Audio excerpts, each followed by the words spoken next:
뉴스를 마칩니다. KBS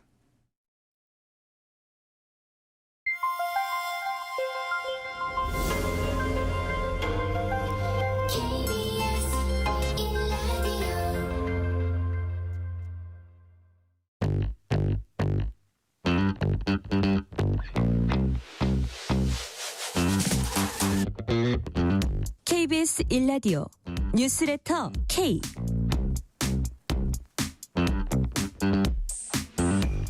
안녕하세요. 뉴스레터 K 진행하는 전종철입니다. 헌법재판소가 한덕수 권한대행의 헌법재판관 후보자 지명 효력을 정지시킨 데 대해서 민주당은 당연한 결정이라고 반겼고 국민의힘은 위험한 선례를 남겼다고 지적했습니다. 민주당 이재명, 김동연, 김경수 대선 경선 후보는 충청권 온라인 투표를 시작으로 본격적인 경선 레이스에 돌입했습니다. 한 목소리로 대통령실의 세종 이전을 주장하면서 충청 표심 공략에 나섰습니다.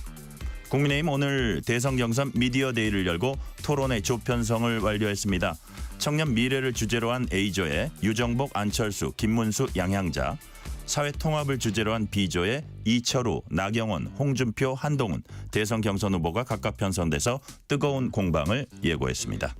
정치 토크 코너와 전현희 민주당 최고위원 인터뷰에서 양당의 경선 레이스 핵심 현안들 꼼꼼히 짚어보겠습니다.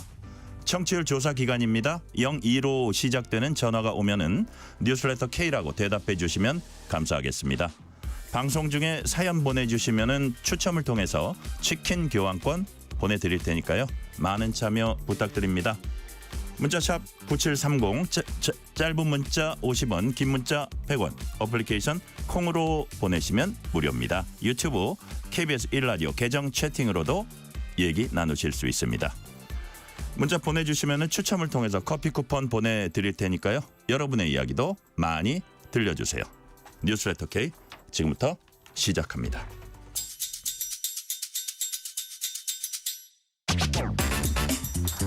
뉴스레터 K 정치 토크 윤주진 시사평론가, 김수민 시사평론가 나오셨습니다. 어서 오세요. 네, 반갑습니다. 안녕하세요. 자, 방금 전에 이제 국회 본회의 표결이 좀 있었습니다. 한덕수 대통령 권한대행의 제2요구로 다시 국회로 이송된 8개 법안에 대한 이제 재표결을 했는데 몇 가지만 제가 말씀드리고 이제 질문 드리려고 그러는데 이른바 명태균 특검법 부결됐습니다. 찬성 197표, 반대 98표. 그다음에 주주 충실 의무 상법 개정안 부결됐습니다. 찬성 196, 반대 98. 방통위 의사 정족수 3인 이상 법안 부결. 찬성 192, 반대 104. 하나 더 소개해드리면 TV 수신료 통합징수 방송법 개정안 국회 재표결서 가결됐습니다. 찬성 212표, 반대 81표. 해가지고 이제 가결이 됐네요. 자, 먼저 김수민 평론가님부터 이번 표결 결과 어떻게 평가하세요? 일단 많은 안건들이 재표결에서 부결이 됐죠. 네. 가장 안타까운 거는 내란 특검법인 것 같아요. 내란 특검 수사가 경찰과 검찰 주도로 많이 되지 않았느냐라는 얘기도 있지만 사실 네. 검찰 수사에도 예를 들면은 비화폰 수색 문제라든지 이런 것들이 의문을 남기고 있고. 내란 특검법이 부결됐군요. 네. 네네. 그렇다면은 이거를 결국에 나머지 제대로 되지 않은 수사하고 앞으로의 공소유지라든지 이런 것들을 좀 특검으로 넘기는 것이 가장 깔끔하고, 그리고 특히 공수처에 대한 수사권 이런 것들 문제도 있었다면 네. 국민의힘 입장에서도 공수처 수사권에 대해서 비난을 해왔다면 특검에는 더더욱 찬성을 해야 되는 것이 아닌가, 이 부분은 좀 안타까운 결과라고 보여집니다. 그리고 이 과정에서도 좀 의미 있는 거는 TV 수신료 통합징수 네네. 방송법 개정안이 가결이 된 건데 네. 이거는 저는 국회가 국회다운 행동을 했다. 왜냐하면 이 통합징수 전에 윤석열 정부가 분리징수를 했을 때 시행령으로 결정을 했거든요. 네. 그런데 이 방송 생태계와 공영방송의 살림살이에 굉장히 큰 영향을 끼치는 이런 수신료에 대해서 시행령으로 처리를 한다라고 하는 것은 바람직하지 않은 그런 정치입니다. 결국에 중요한 것은 국회에서 법안을 통해서 처리를 해야 되는데 국회가 결국에 통합징수를 하는 개정안을 가결시켰다라고 하는 것은 저는 공영방송에도 이로운 일이지만 국회 스스로 자기의 역할과 기능을 찾은 그런 결과라고 평가를 하고 싶습니다. 네. TV 수신료 통합징수 방송법 개정안에서 이렇게 말씀해 주고 윤주진 예. 평론가님 어떻게 평가하세요? 물론 대부분의 법안은 재표결에서 부결이 됐고 일부 국민의힘에서도 분명히 이탈표가 있었던 것 같습니다. 네네. 왜냐하면 반대 표결수가 108표를 전부 다 채우지 못한 분, 물론 불참한 의원들도 있겠지만요. 그런데 전반적으로 그래도 지금 현재 국민의힘은 이런 거부권 정국에서는 결집을 하고 있다라고 평가가 가능하고 네. 이른바 뭐 친한계, 그러니까 이제 그 윤석열 대통령과의 좀 절연을 주장하는 그러한 친한계의 세력화가 당내에 어쨌든 의석 그 원내 중심으로는 잘 형성되지 않는 것 같다라고 하는 걸 평가를 할 수 있는데요. 그럼에도 불구하고 이제 TV 수신료 통합징수는 이것에 대한 뭐 옳고 그름은 여기서 논하지 않고요. 이 수신료 분리징수는 사실 윤 대통령의 공영방송에 관련된 아주 대표적인 사실 방침이었습니다. 공약이었습니다. 또 이것을 밀어붙이는 과정에서 여러 가지 진통이 있었지만 결국은 뭐 윤 대통령 입장에서는 해냈다라고 이렇게 평가하는 부분이었는데 이 부분이 이 TV 수신료 통합징수 방송법 개정안이 오늘 통과가 됐다라고 하는 것은 어쨌든 국민의힘에서도 적잖은 표가 이탈이 됐다라는 것을 의미하거든요. 저는 이것이 이제 국민의힘에서 시작되는 이른바 윤 대통령과의 선긋기, 윤 대통령과의 결별의 아주 상징적인 저는 분기점이라고 생각을 합니다. 그러니까 TV 수신료 통합징수 분리징수는 그동안 보수진영, 국민의힘이 아주 집요하게 주장해왔던 그런 사안이었는데 여기서 이제 균열이 발생했다는 것은 앞으로도 이제 윤 대통령의 그런 대표적인 뭐 법이나 이런 것들이 조금씩 하나씩 여야의 어떤 합의를 통해서 좀 바꿔나갈 여지가 많을 것이다 이렇게 예상이 됩니다. 네. 자, 헌법재판소가 한덕수 권한대행이 대통령목 헌법재판관 후보자 2명 지명한 효력을 재판관 9명 전원일치로 정지시켰습니다. 자, 잇따라 헌재가 지명의 위헌 여부를 판단할 때까지 한 대행은 두 헌법재판관 후보자 임명 절차 이제 밟을 수 없게 됐는데요. 자, 김수인 평론가님, 우선 그 효력 정지 가처분 신청을 인용하게 된 그 판단 근거 헌재는 어떻게 설명을 했어요? 네, 헌재는 대통령 권한대행한테 과연 재판관을 지명하고 임명할 권한이 있는지 이걸 단정할 수 없는 상황에서 임명 절차를 진행할 경우에 극심한 혼란이 발생할 수 있다. 좀 더 풀어서 얘기하면 가처분을 인용해서 임명 작업이 중지됐을 때의 어떤 어려움이나 혼란보다 더 심한 것이 가처분을 기각하고 나서 있을 수 있는 일, 이것이 더 피해가 클 수 있다라고 하는 겁니다. 이를테면은 임명 절차가 그대로 진행이 돼서 피신청인이 이 사건 후보자를 재판관으로, 그러니까 그 대통령 권한대행이 임명을 하게 되면 그렇게 됐다가 만약에 나중에 헌법소원 심판 청구가 인용이 돼서 인용이 된다면은 그러면 이미 그 권한대행은 후보자를 지명 내지 임명을 해버렸고 그 다음에는 그 혼란을 어떻게 할 그렇죠. 거냐? 그렇고 나서 이제 그 지명된 재판관들이 임명이 돼서 네. 관여한 헌재 결정의 효력에 의문이 제기된다. 이런 극심한 혼란이 발생되기 때문에 이것이 더 우려되기 때문에 일단은 이 가처분을 인용해서 임명 절차를 멈춘다라고 하는 게 헌재 결정의 취지입니다. 자, 그럼 어떻게 평가하세요? 적절하게 네. 잘 판단했다? 저는 당연한 결정이라고 보고요. 네. 권한대행이 대통령이 아닌 대통령 권한대행이 대통령 몫의 헌법재판관 후보자를 지명하고 임명할 수 있는가, 이 문제는 처음으로 맞닥뜨리는 부분이고 사실은 이게 헌법적으로 어떻게 결정이 나든 간에 초유의 상황이기 때문에 한덕수 권한대행도 이거를 미리 정치권이라든지 국회라든지 이쪽에 공유를 해서 이 문제를 어떻게 처리할까요? 라고 물어보면서 처리를 하는 게 맞다고 보여지거든요. 근데 네. 여기에 대한 헌법적 판단도 안 나온 상태에서 그냥 밀어붙인 그것에 대해서 정당하게 일단은 그걸 멈추고 이게 헌법적으로 정당한지 따져봐야 되는 거기 때문에 저는 헌재가 당연한 결정을 했다고 봅니다. 자, 윤주진 평론가님, 국무총리실은 헌재 결정 존중한다면서도 본안의 종국 결정 선고 기다리겠다 이렇게 짤막한 입장 냈는데 예. 본안에서는 어떤 부분을 이제 주로 그 치중해서 판단을 하게 되는지, 그리고 이번 헌재 판단은 또 어떻게 평가하십니까? 저는 개인적으로는 좀 불가피한 판단이었다고 생각이 듭니다. 왜냐하면은 이것은 어떤 명확한 규정이 없고 사회적 논란이 상당히 다분한 상황에서 그것도 윤석열 대통령의 사실은 그 선호도가 있는 네. 이제 전 대통령 아니겠습니까? 이제 대통령이 아닌 윤 대통령의 선호도가 어느 정도 반영된 후보를 지명했기 때문에 명분상으로도 사실은 좀 한 총리가 너무 성급했다라고 하는 비판을 좀 피하기가 어려운 것 같아요. 그리고 말씀하신 대로 혼란이 너무 크기 때문에 일단은 가처분에서는 한번 막아두고 가는 것이 제가 봤을 때도 앞으로 있을 여러 가지 헌법재판소의 판단의 효력과 신빙성에 있어서는 중요한 판단이었다고 생각을 합니다. 또 본안 판단으로 간다고 하는데 이 본안 판단은 헌법 소원입니다. 즉, 그 구체적으로는 이제 권한 대행, 그러니까 대통령의 거리 상황에서 권한 대행이 과연 대통령 몫의 인사권을 아주 적극적으로 그리고 고유의 권한을 행사할 수 있는 또 이것은 사실은 뭐랄까요 한 번 행사하고 나면은 그 임기 동안은 다시 주워 담을 수가 없는 6년이 보장되는 신분상의 임기가 보장되는 인사권이기 때문에 더더욱 신중하게 행사해야 되는 것인데 이것이 과연 맞는 것이냐라고 하는 판단을 할 텐데요. 그러나 사실은 6월 3일 예정된 조기 대선 이전에 저는 헌법 소원이 나오지 않을 거라고 생각이 들고요. 그 기간이 경과하면 다음 대통령이 정해지는 순간 바로 헌법재판관 후보 지명에 대한 지명권은 다음 차기 대통령이 넘어갑니다. 저는 그래서 그렇게 되지 않을까 하는 것이 예상되는 지금 앞으로의 흐름입니다. 네. 정치권 반응은 엇갈렸습니다. 먼저 민주당 입장. 박찬대 원내대표 발언 들어보시겠습니다. 애초부터 대통령 목 헌법재판관 후보자를 지명할 권한이 없음에도 한덕수 총리는 이를 강행하며 우리 국민과 헌법과 헌법재판소를 능멸했습니다. 이를 헌법재판관 전원이 바로 잡은 것입니다. 한덕수 총리는 헌법재판관 후보자 지명을 철회하고 위헌 행위를 한 것에 대해 국민께 석고 되제해야 합니다.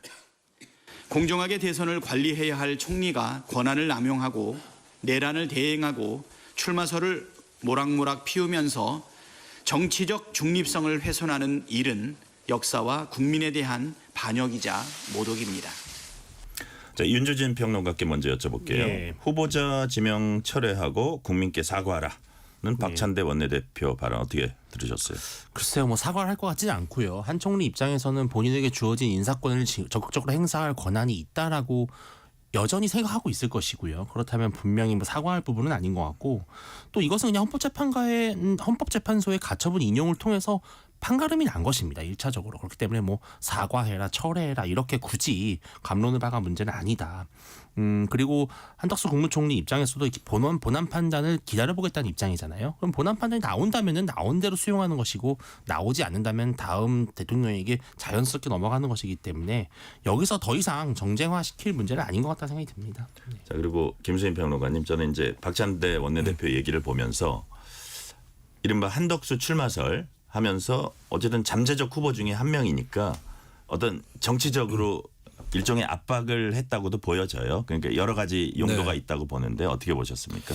그런데 민주당 입장에서는 한덕수 총리가 대선에 출마를 하든 안 하든 크게 유리하고 불리하고 이럴 것은 없다고 보여지거든요. 네. 또 한 총리가 뭐 한 총리 지지층에서는 중도 확장성에 대한 기대가 있지만 야권이나 민주당 입장에서는 내란 정권의 총리였다. 이 논리로 가볍게 접근을 또 할 수 있는 부분이라 굳이 대선 주자 한덕수에 대한 견제라기보다는 이 문제 자체에 대한. 네, 그래서 이 문제는 이제 일단 그 대통령으로서 네. 권한 대행인데 이거 대통령이 아니라 권한 대행인데 대통령처럼 행세했다라고 하는 부분에 대한 사과를 요구한 것 같고 그리고 석고대죄 사과 이런 표현을 쓴 것은 저는 반대로 얘기해서 탄핵할 생각은 없다. 라고 봐야 될 것 같아요. 탄핵을 안 할 테니까 사과를 해라. 최대한의 요구라는 게 탄핵 안 할 경우에는 사퇴 아니면 사과 아니겠어요? 근데 예. 사퇴하라고 하기도 좀 지금 권한대행이고 여러 가지 국정 현안들도 산적했기 때문에 또 민주당 입장에서는 사실 가장 우려하는 게 역풍인 거죠. 사실 민주당은 지금 그 군인으로 치면은 야당 제대 47일만 남은 떨어지는 나뭇잎도 조심해야 될 그런 처지이기 때문에 떨어지는 낙엽도 피해간다. 그렇죠. 예. 말년병장처럼 그러니까 네. 야당에서 제대하는 입장이기 때문에 그래서 굳이 한 총리를 뭐 탄핵하고 이럴 생각은 없어 보이고 대신에 재탄핵 추진 가능성은 매우 희박하다. 예, 그렇죠. 그렇게 그리고 뭐 보시는 사퇴 거예요? 요구까지도 할 생각은 없어 보이고 그러면 그거 두 가지 탄핵이랑 사퇴 요구 빼고 가장 강도가 센 게 석고대죄라는 표현인 거죠. 그러네요. 네. 자, 반면에 국민의힘은 권한대행의 정당한 권한 행사조차 정치적 해석에 따라 제약될 수 있다는 위험한 선례 남겼다 이렇게 평가했습니다. 권영세 국민의힘 비상대책위원장 발언 들어보시겠습니다. 헌재를 좌지우지하며 헌정 질서를 흔드는 세력이 누구인지 우리 국민들은 다 알고 계십니다. 권한을 남용하는 장본인은 권한대행이 아니고 바로 거대 민주당입니다. 그런데도 헌재는 이러한 위헌적 의회 독재를 꾸짖기는커녕 오히려 민주당의 논리를 앵무새처럼 복창하며 거대 정당의 시종 역할을 자처하고 있습니다. 이러니 헌재에 대한 국민의 신뢰도가 계속 추락하고 국민들 사이에서 민주당 헌법 출장소라는 비판까지 나오는 것입니다. 지금 국민들은 헌재의 존재 이유를 묻고 있습니다. 이에 답하는 길은 본안 판단에서 올바른 결정을 내리는 것뿐입니다. 자, 지금 권영세 위원장 얘기를 들어보면 어쨌든 헌재에 대한 대단 불신 이런 게 이제 묻어나는데 민주당이 헌정 질서 흔들고 있다. 헌재가 거대 정당의 시종 역할 자처하고 있다. 자, 권영세 위원장의 평가를 어떻게 평가하세요? 아니 평론가님. 민주당이 주도해서 통과시킨 그 탄핵 소추가 10건이었거든요. 윤석열 전 대통령 것 빼고는 다 기각이 됐는데 그 기각시킨 걸 다 뻔히 보고 그때마다 헌재 결정 환영한다라고 했던 국민의힘 인사들이 왜 본인 말을 안 들어준 것에 대해서는 민주당의 앵무새다 이렇게 표현을 하는지 모르겠어요. 이거는 완전히 그냥 본인들이야말로 편파적인 해석을 하는 거고 저는 거꾸로 얘기해서 헌법 해석과 관련된 것에서 그러니까 어떤 인사를 탄핵할 거냐 말 거냐 말고 어떤 헌법 해석 예를 들면은 국무총리 탄핵소추 그 대통령 권한대행의 탄핵소추 의결정족수는 얼마냐 이런 건에서 오히려 국민의힘 법리 해석에서 건건이 패배를 한 거거든요. 그럼 왜 본인들이 헌법 해석을 잘못하는지를 돌아봐야지 이게 민주당하고 헌재하고 의견이 똑같아가지고 똑같이 하기로 해서 이런 결론이 나는 것이 아니라 굉장히 상식선상에서 이런 결정이 나는 거고 특히 이번은 헌법 해석 최종 결과도 아니고 일단은 가처분부터 해놓고 그다음에 제대로 본안 판단을 하겠다는 취지거든요. 벌써부터 이렇게 헌재에 대해서 날을 세우고 마치 모든 결정을 국민의힘이 싫어하는 결정만 한 것처럼 그렇게 몰아가는 거는 기억 상실에 가깝지 않나 그렇게 봅니다. 네, 윤진 평론가 어떻게 보셨어요? 뭐 개인적으로 봤을 때는 한덕수 권한대행의 적극적인 인사권 행사를 기존에 옹호했던 국민의힘 입장에서는 지금은 여당이라는 표현을 쓸 수 없다고 치더라도 어쨌든 윤석열 정부의 그 탄생에 주력한 국민의힘 입장에서는 당연히 한 권한대행을 어느 정도는 방어해줄 필요가 있다라는 생각이 드는데요. 상식적으로는 이게 이제 한 권한대행이 잘했냐 못했냐를 떠나서 그냥 아주 상식적인 관점에서 봤을 때 만약에 헌법재판관 후보자 2명마저 차기 대통령이 지명을 하는 상황까지 가게 됐을 때 만약에 이재명 대표가 대통령이 된다고 가정을 하면요. 네. 상당히 좀 우리가 우려할 만한 상황들이 펼쳐질 수 있다라는 겁니다. 그게 왜 그러냐면은 지금 이재명 대표에게 가장 중요한 문제점 하나가 뭐냐면은 지금 5개의 재판이 진행되고 있다라는 것이잖아요. 대통령이 된 이후에도 5개의 재판이 진행이 되느냐 마느냐를 두고 사실 우리 헌법상 명확한 규정이 없습니다. 명확한 규정이 없다라고 하는 것은 뒤집어 말하면은 재판은 계속 된다라는 해석에 좀 더 무게를 둘 수가 있는 거거든요. 형사상의 소출을 당하지 않는다고 되어 있지 재판을 하지 않는다라는 표현은 없습니다. 그렇다면 그 궁극적 판단이 어디로 가느냐? 결국은 헌법재판소로 갈 수밖에 없거든요. 근데 이재명 대통령이 된 이재명 대표가 지명한 헌법재판관 2명의 후보자까지 포함이 되면 사실상 헌법재판소는 완전히 기울어진 운동장이 되고 그렇다면 이재명 대표에게 유리한 결정만을 나오게 하는 이렇게 되면 이제 안 그래도 지금 의회와 행정부까지 장악한 이재명의 민주당이 헌법재판소의 결정까지 쥐고 흔들 수 있게 된다면 사실은 이거는 완전히 견제와 균형의 수단을 상실해 버리는 거예요. 3부가 다 장악할 수 있다. 물론 그런 취지의 대법원은 말씀이세요? 아닐 수도 있겠으나 헌법에 관련된 해석의 권한은 헌법재판소에 최종적으로 있기 때문에 그렇게 되면은 이재명 정부 만약 이재명 정부가 아무리 오판을 하고 실정을 저질러도 이것을 바로잡을 수 있는 기회를 적어도 다음 총선까지는 얻지 못한다라는 것은 어떻게 보면 대한민국의 민주공화정 체제에 상당한 불안을 줄 수 있는 거거든요. 저는 네. 그 부분이 좀 우려가 됩니다. 자, 우려된다 그랬는데 아마 김수민 평론가님 지금 윤주진 평론가가 말씀하신 뭐 이재명 전 대표라든지 민주당이 정권을 장악하게 되면 입법에 이어서 행정 이제 장악하는 거고 그다음에 이런 이유로 사법까지 장악하면 어떤 견제 장치가 사실상 없어진다. 이런 점을 국민의힘은 계속 주장할 텐데 국민들에게 어느 정도 먹혀 들어갈 네. 수 있을까요? 근데 사법부라는 거는 정권 교체 개념이 없죠.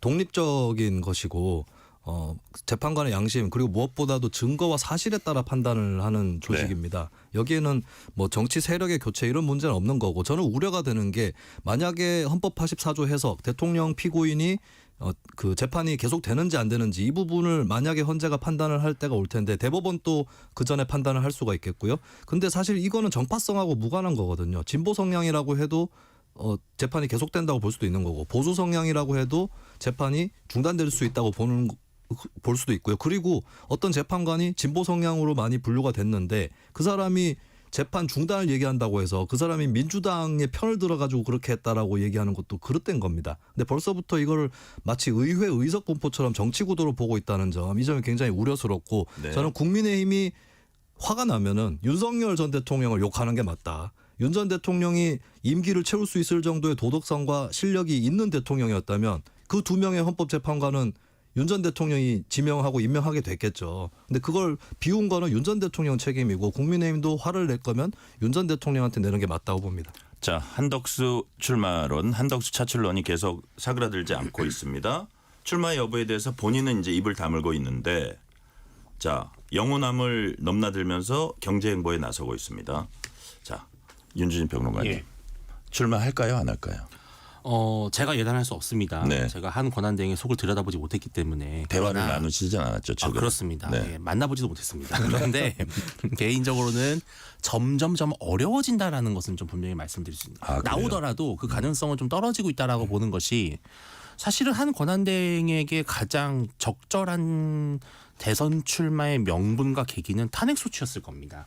헌법재판관 후보자 2명을 지명했을 때 민주당이 극도의 불안과 분노를 느껴서 한 권한대행을 탄핵 소추하고 그럼 24시간 후 72시간 내에 표결한다라고 하는 규정을 이용해서 24시간 전에 네. 권한대행직을 버리고 나오는, 그렇게 됐을 때는 상당히 보수 지지층으로부터 박수를 받고 환호를 받을 수 있는 좋은 모양새였을 것이고, 그렇다면 잠행을 이어가다가 국민의힘의 경선이 너무 시들시들하고 국민의힘 후보로는 더 이상 이 대선 경쟁력이 없다라고 판단되는 불안감이 커질 때 그것을 밟고 무소속으로 나와서 단일화를 하는 이 모양새인데, 지금 한 권한대행은 지금 현재 권한대행직을 사퇴할 명분이 없습니다. 오히려 통상 전쟁이니 뭐 관세 전쟁이기 때문에 더 권한대행직을 열심히 해야 되는 상황이에요. 그런데 직함은 제가 생략하겠습니다. 한덕수가 나오냐 마냐 계속 언론은 이것만 물어보고 있어요. 그러면 상대적으로 국민의힘 경선은 완전히 찬물을 끼얹는 것인데, 그렇다면 한 권한대행이 침묵을 지키면 지킬수록 어떻게 되느냐, 자신이 어쨌든 그래도 소속돼 있던 정부의 여당의 경선의 악재가 되는 거예요. 그러면 한 권한대행은 입장을 밝힐 수밖에 없고, 입장을 밝힌다는 것은 결국은 불출마인 거거든요. 예를 들어서 나 출마합니다. 그런데 권한대행은 5월 3일까지 할게요. 이럴 수는 없는 거잖아요. 그래서 출마를 말할 수 없다면 결국은 불출마고, 그렇다면은 국민의힘 경선 과정에서 자연스럽게 좀 출마의 명분을 못 찾게 됨으로써 불출마로 가닥을 잡지 않을까, 그런 예상을 조심스럽게 해봅니다. 그 시간도 많이 남은 것 같지는 않아요. 만약에 가닥을 잡는다면. 자, 김수진 평론가님, 지금 그 국민의힘 이대로 차출이 되냐 출마를 하냐 이 상태로 어정쩡하게 가는 거는 국민의힘 경선에 찬물을 끼얹다. 그러면 민주당 입장에선 이 어정쩡한 상태는 네. 호재입니까? 근데 민주당은 사실 한덕수 총리가 나오든 안 나오든 크게 차이는 없다라고 보는 것 같아요. 네. 근데 이럴 수는 있죠. 민주당의 경선은 사실은 이게 뭐 경선이라는 게 꼭 재밌어야 되는 건 아닌데 어쨌든 국민의힘 경선보다는 덜 치열하고 덜 재미있는 건 사실이거든요. 근데 그런 상황에서 한덕수 총리가 범 국민의힘 지지층의 이목을 다 집중시켜가지고 네. 국민의힘 경선을 재미없게 만든다고 하면 민주당 입장에서는 나쁜 일은 아닐 것이다. 뭐 이렇게 봅니다. 근데 국민의힘도 이걸 하기에 따라서 달린 게 장 외의 주자가 있는 게 꼭 장 내의 경선에 꼭 나쁘다고 볼 수만은 없어요. 근데 여기서 이기는 사람이 또 밖에 누군가와 뭐 단일화라든지 2차 경쟁을 한다라고 하는 게 또 쫄깃하게 만들어주는 효과도 있기 때문에 네. 이거는 국민의힘과 그 주자들이 하기에 따라 달린 거가 아닐까 저는 그렇게 생각합니다. 네, 국민의힘이 오늘 대선 경선 미디어데이 열고 토론회 조편성 완료했습니다.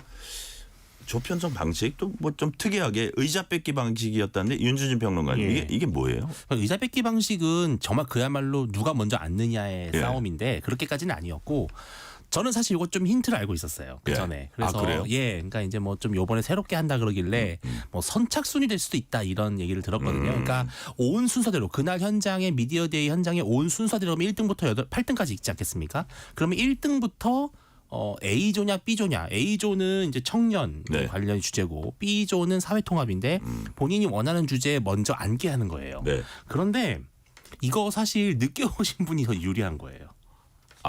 누가 앉아 있나를 보고 골라서 앉을 수 그렇죠. 있다 이거죠. 왜냐하면 이거는 어느 주제를 하냐가 중요한 게 아니라 누구랑 하느냐가 중요한 거거든요. 아, 그렇군요. 그런데 뭐 청년이든 사회통합이든 솔직히 말씀드리면 둘 다 그렇게 국민들에게 아주 뭐 핫한 이슈가 아니지 않습니까? 그렇다면은 제일 먼저 오신 분 입장에서는 누가 이 주제를 좋아할지를 먼저 계산해야 되는.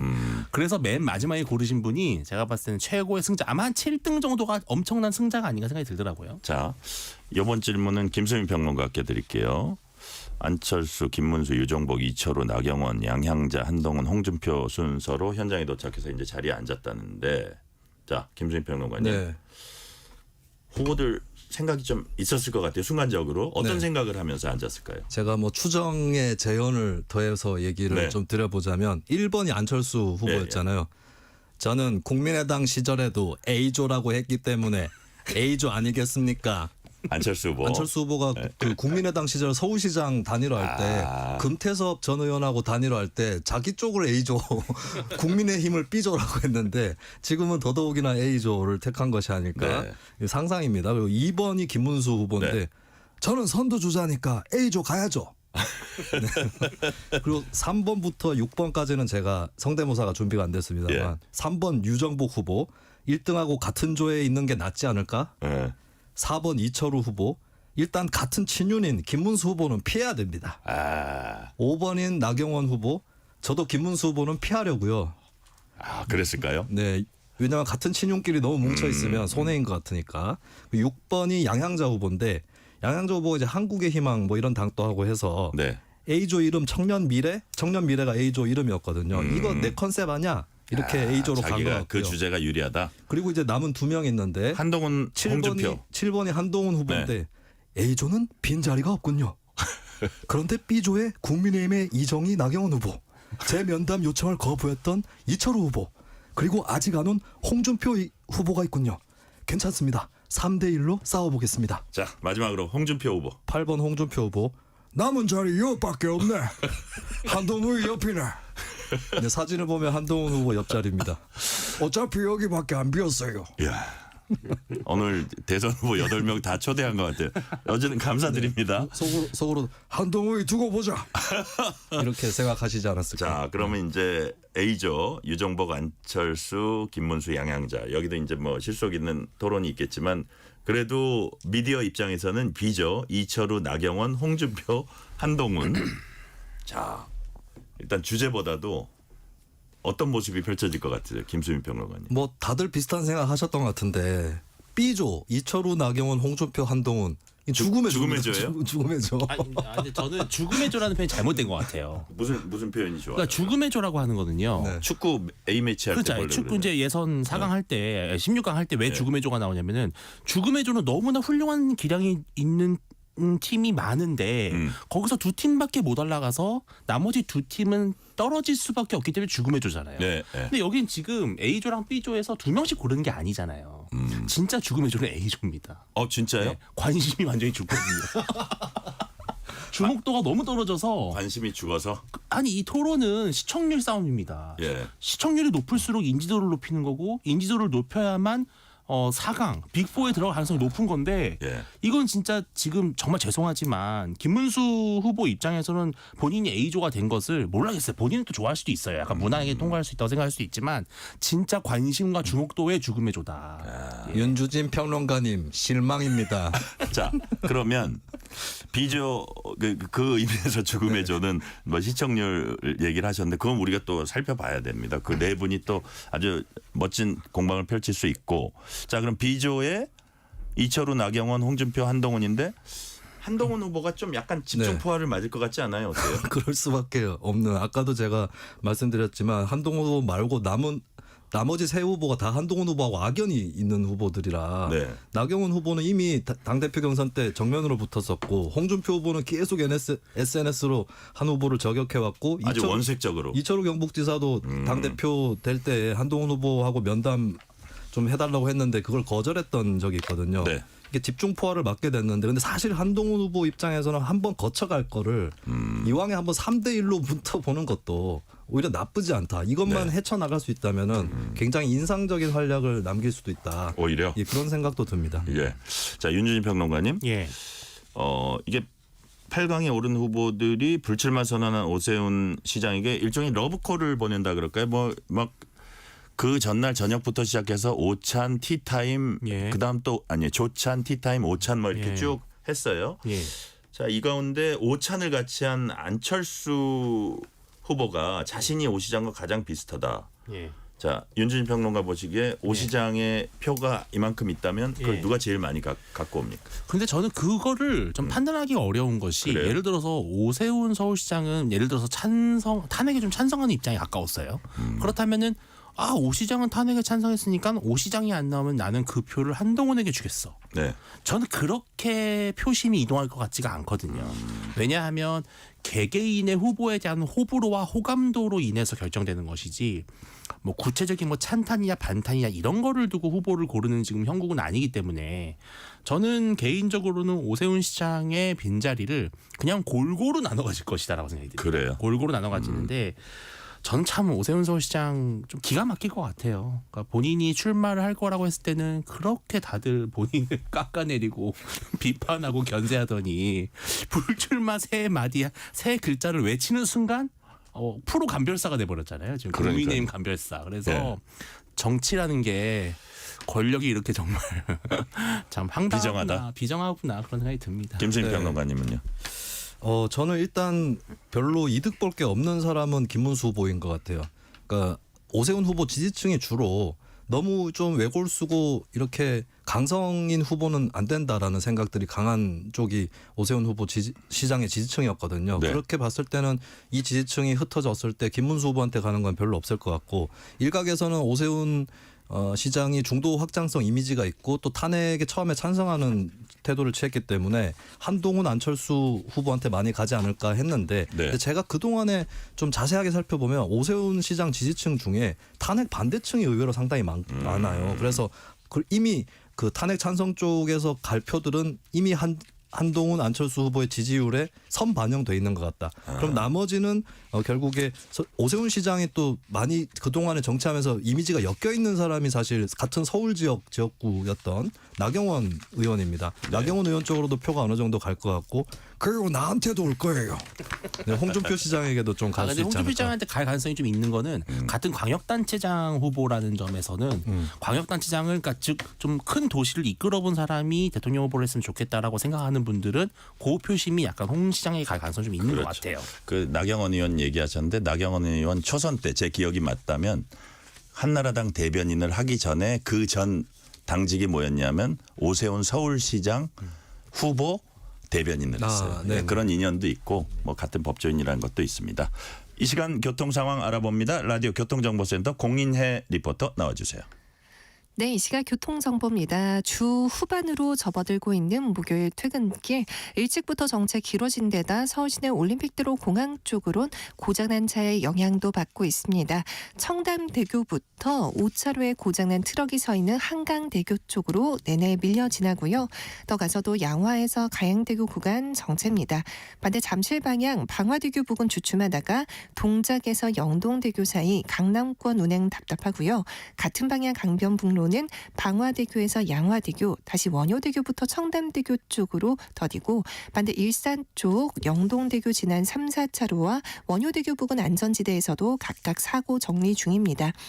이 밖에 고속도로 중에선 서해안선 서울 쪽 화성 휴게소 부근 진출로를 앞두고 3차로에 고장난 차가 서 있습니다. 뒤로 서평택부터 지나기 더 어려워졌고요. 부산 쪽 경부고속도로 천안 분기점에서 목천 사이 3차로 작업 여파 크게 받고 더 내려가 칠곡 휴게소 부근 꽉 막힌 정체 4차로에서 화물차 사고 정리하고 있어서입니다. KBS 교통정보센터였습니다. 퇴근길 당신과 함께 읽는 세상 이야기. KBS 일라디오 뉴스레터 K.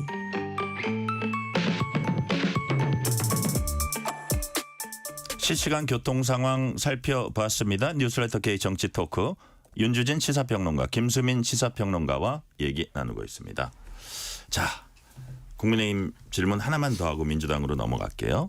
자, 지금 윤석열 전 대통령과의 거리두기 하는 그런 분위기도 좀 뚜렷해지고 있습니다. 뭐 좀 세게 얘기하는 후보는 유정복 후보, 윤심파리 하는 후보들 안타깝다. 이젠 윤 전 대통령 잊자, 보내드리자. 뭐 이렇게 얘기하셨고, 한동훈 후보는 아쉽지만 두 분, 괄호하고 윤석열, 이재명 동시에 퇴장하는 게 시대 정신이다. 뭐 이런 얘기도 했고요. 나경원 의원도 지금 이 시점에 대통령을 자꾸 언급하는 건 도움이 되지 않는다. 대체적으로 윤주진 평론가님 보기에도 거리 두기가 이롭다고 보는 건가요? 근데 이거는 본성 경쟁력으로 봤을 땐 그런데 예. 내부 경선에서는 그래도 아직도 뭐 윤 어게인을 외치는 당원들도 적지 아주 않아요? 무시할 수 있는 숫자는 아니라고 보거든요. 저는 그냥 가장 좋은 것은 언급하지 않는 것 같아요. 노 그래요? 코멘트. 그러니까 윤석열 대통령에 대해서 어떻게 평가하냐, 우리가 어떤 관계를 설정해야 되냐, 이런 문제를 갖고 경선에서 토론하는 것 자체가 소모적이고 어차피 국민의힘 만약에 본선 후보가 되면 네. 그때는 어쩔 수 없이 거리두기를 해야 됩니다. 윤 대통령과 엮여 있다라고 하는 본선 후보가 어떻게 그 기적적인 대선 승리를 노릴 수가 있겠어요? 그러니까 본선까지는 경선에서는 굳이 이 문제를 갖고 왈가왈부할 필요가 없을 것이다 이렇게 보입니다. 네. 김수인 평론가님 어떻게 네. 보세요?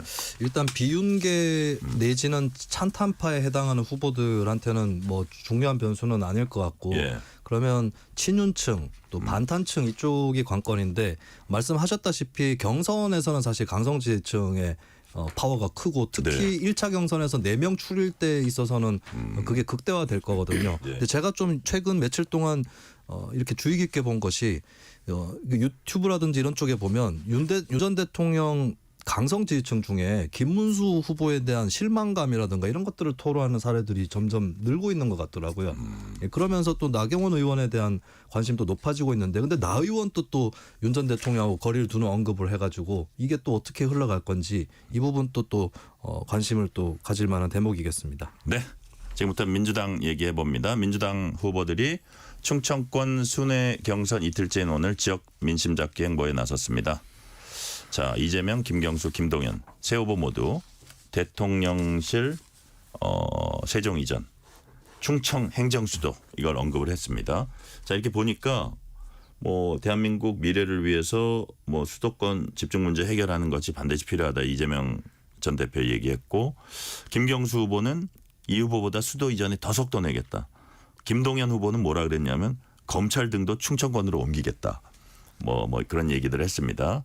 자, 김수인 평론가님 보기에 충청 표심 공략에 효과가 네. 있을까요? 세 명이 다 하니까 어떤 효과가 있을지 모르겠어요. 안 하는 것보다는 하는 게 나을 것 같고 네. 또 김동연 후보 같은 경우는 충청 출신이라 더 이제 충청 표심에 더 호소를 해야 되는 필요성도 있을 것 같은데 네. 세 명 다 하고 있기 때문에 민주당 차원에서 그리고 최종 후보가 될 후보 입장에서는 충청도에서 선 영향은 있을 거다. 그리고 역대 대선에서 충청도 특히 충청북도라든지 이쪽에서 진 사람이 이긴 경우가 거의 없었죠. 그런 걸 봤을 때는 지역 표심 공략에는 효과는 있을 거다라고 봅니다. 다만 옛날만큼의 효과는 없을 거라고 보는 게 과거에 세종시 그 행정 수도나 이 도시가 어디로 충청도 어디로 갈지 모를 때 오히려 굉장히 큰 효과가 있었거든요. 네. 근데 지금은 어딘지 뻔히 나와 있고 또 사실 이게 충청 전역 중에서도 일부 지역이기 때문에 네. 그 기대 효과는 아주 크지는 않을 것 같아요. 그래서 옛날만큼의 효과는 없을 거다. 또 이 두 가지를 같이 짚어야 될 것 같습니다. 자, 윤주진 평론가님, 이재명 후보 싱크탱크 성장과 통합 이제 출범했습니다. 예. 한 뭐 각계 각층 전문가 전직 관료 500여 명 참여를 했는데 예. 그동안에 이제 이재명 후보가 중도 표심을 의식한 이제 정책들을 꾸준히 발표해 왔어요. 예. 자, 이 후보의 정책 어떤 방향으로 가게 될 거다 이렇게 전망하십니까? 아마 하나하나 내놓을 것 같은데. 그러니까 뭐 상당히 실용주의에 입각해서 예. 최대한 논란이 덜 되는 방향으로 공약을 낼 것이고 특히 외교안보 문제에 있어서는 이재명 대표가 가장 아킬레스건이라고 할 수 있는 뭐 여러 가지 뭐 대외적인 그러니까 일본과의 관계라든지 한일 관계 문제 이런 것들에 있어서는 완전히 좀 톤을 바꿔서 목소리를 내지 않을까 생각이 듭니다. 최근에 이제 민주당 쪽 상황을 보면 이 500명 싱크탱크가 뭐 이런 얘기가 있어요. 그러니까 이제 문을 닫았다. 네. 더 이상 이제 받아줄 수 있는 자리가 없다라는 것이고 제발 그 정체불명의 외곽단체 좀 만들지 말아달라. 약간 이런 식으로 오히려 아주 그냥 문전성시를 이루고 있는 그런 상황이고 뭐 이재명 대표 입장에서는 상당히 뭐 객관적으로 뭐 조기 대선 승리 가능성이 높다고 판단되기 때문에 지금부터 이미 거의 준 뭐 예비 내각에 가까운 그 정도 수준의 진용을 갖추게 되지 않을까. 그렇게 됩니다만 오히려 이렇게 너무 빨리 마치 대통령이 된 것처럼 보이는 모습들이 국민에게는 더 약간 오망하게 비춰질 수도 있고요. 또 하나 되게 중요한 부분은 여기 안에서의 자리 싸움, 여기 안에서의 뭐 장관직을 다투고 뭐 이런 것들, 이런 잡음들이 오히려 빨리 나오게 되면 이재명 대표에게는 조금 악재가 되지 않을까 생각이 듭니다. 자, 김수인 평론가님, 김동연 후보는 뭐 국제 감각을 갖춘 경제 전문가. 그래서 출마 선언도 인천공항에서 하면서 관세 대응 위해서 지금 해외 출장 간다. 뭐 이런 네. 얘기도 하고 갔다 오고 했는데, 자, 또 김경수 후보는 AI 중요성 언급하면 5년간 100조 투자. 사실 이것도 뭐 AI 공약 너도 나도 하는 거긴 한데 여하튼 이 두 후보가 거대한 싱크탱크를 거느리고 있는 이재명 후보의 네. 정책 면에서 이렇게 차별성을 가질 수 있을까요? 뭐 사실 그 과외 선생님 많다고 공부 잘하는 건 아니기 때문에 예. 뭐 싱크탱크가 작아도 예. 제대로 하면 될 거라고 보는 건데 그래요? 근데 예. 저는 이미 김동연 후보하고 김경수 후보가 굉장히 유의미한 그 화두를 던졌다라고 봐요. 그게 뭐냐면 증세입니다. 사실 윤석열 정부에서 뭐 건전 재정을 운영하겠다라고는 얘기했지만 관리 재정 수지 적자는 더 커진 그런 상황에서 지금 또 새로운 정부의 출범을 맞이하고 있거든요. 네. 근데 이재명 전 대표가 주로 감세 얘기를 많이 해왔고 이런 부분은 사실 적극적인 재정 확대라든지 또 건전한 재정 이 두 가지를 다 양립시킬 수 없는 얘기예요. 그렇다면 증세라는 것이 우리나라의 복지 확대, 재정 확대 그리고 건전 재정을 위해서 불가피한 거거든요. 근데 책임 있게 김경수 후보와 김동연 후보가 증세 얘기를 대담하게 던지고 있는 그 점이 굉장히 눈여겨볼 만한 얘기고 사실 얼핏 생각하면 국민들이 증세 얘기하면 싫어할 거야라고 생각하지만 근데 국민들도 알아요. 많은 대선 주자들이 굉장히 많은 지출 규모를 갖고 있는 공약들을 던지는데 그 돈을 어디서 구했는지 여기에 대해서 책임 있게 얘기하는 게 더 중요하다는 것을 국민들도 알기 때문에 그리고 또 민주당이 그 국민의힘보다 더 진보적인 정당으로서 세금 문제 특히 증세라든지 이걸 통해서 보편 복지로 가야 된다라고 하는 이런 얘기를 적극적으로 해야 되는 거거든요. 근데 이재명 전 대표는 일단 보수의 길을 택하고 그 쪽으로 가고 있는데 근데 사실 그렇게만 돼버리면 물론 이재명 전 대표의 전략이라는 것은 국민의힘을 더 극으로 밀고 한국의 정치 질서를 바꾸겠다라고 하는 그런 포부도 있겠지만 문제는 이제 왼쪽 작지 않은 왼쪽 공간이 비게 된다는 점인데 김동연 후보와 김경수 후보가 그 공간을 다시 메워주고 있는 그 측면은 높이 평가받아야 된다고 봅니다. 아, 증세 그 부분에 이제 주목을 하셨군요. 네. 그러니까 그게 어떻게 보면 또 책임 있는 솔직한 정치일 수도 있다. 그렇기 때문에 이 부분에 약간 차별성을 둘 수 있다. 윤주진 평론가께는 이거 한번 여쭤볼게요. 예. 아주 좀 조용한 모드예요. 세 분이 예. 조용한 모드고 뭐 보면 뭐 토론회도 지난번에 17번에는 토론회 2번. 예. 어떻게 보면 그 이재명 1등 후보의 리스크를 최소화하는 그런 게 아니냐 이런 그 분석도 나올 수 있는 대목인데 그 다른 두 후보도 이제 조용합니다. 근데 그게 또 어떻게 보면 네거티브라는 게 한 5% 10% 지고 있는데 차이가 네거티브 하면 좀 엎을 수 있을 때 하는 거거든요. 그렇죠. 현실적으로 그게 어려울 때 더 조용한 자신의 어떤 정치적 포부도 보여주면서 가는 걸까요? 왜 이렇게 조용할까요? 그러니까 유사한 양상이 언제냐면 2012년 네. 한나라당 대선 경선이었죠. 네. 그때 박근혜 전 대통령이라고 하는 1등 후보와 그 외에 다른 분들이 뭐 김문수 당시 경기지사 나왔었는데 그때 뭐 되게 제가 그 의미 있게 들었던 게 그때 임태희 실장이었을 거예요. 네. 아마 후보 나왔는데 네. 뭐 미리 박근혜 전 대통령을 축하드린다 약간 이런 식의 연설까지 할 정도로 정말 본인이 후보인 후보 후보인데, 나와서 본인이 후보인데도요. 예. 그 정도 수준이었는데 지금은 그보다 더하죠 사실은. 거의 뭐 이재명과 아이들의 수준의 경선인데 그런 거죠. 왜냐하면은 듣는 김동연, 김경수 기분 나쁘겠는데요. 죄송합니다만 예, 현실입니다. 일단 사과는 잠깐 하시고. 정말 예. 죄송합니다만 또 현실적으로 그렇게 보는 국민들이 많을 거고요. 근데 저는 그게 나쁘지 않다고 보는 것이 아까 말씀하신 대로 뒤집을 수 있는 가능성이 조금이라도 보인다면은 그때는 네. 사생결단으로 네거티브하는 겁니다. 근데 지금은 뒤집을 가능성이 없고 그렇다면은 굳이 이재명 대표의 팬심, 이재명 대표의 두터운 지지층을 적으로 돌릴 필요가 없거든요. 그들이 역시 나중에는 김경수 지사라든지 김동연 지사의 아주 좋은 정치적 자양분이 될 수 있기 때문에 적당주의 정도로 가다가 정책적 선면성, 아까 말씀하신 증세 이런 가치관과 철학에 관련된 문제에서는 선을 그때 전반적으로는 당 분위기를 너무 험악하게 만드는 것은 본인의 정치가도에 유리하지 않을 것이다. 이렇게 봅니다. 네. 민주당은 이재명 후보를 겨냥해서 드럼통 퍼포먼스한 나경원 국민의힘 대선 경선 후보 형사 고발했습니다. 여기에 대해서 나경원 의원은 공포 마케팅이 아니라 이재명 전 대표가 국민들에게 실존하는 공포다.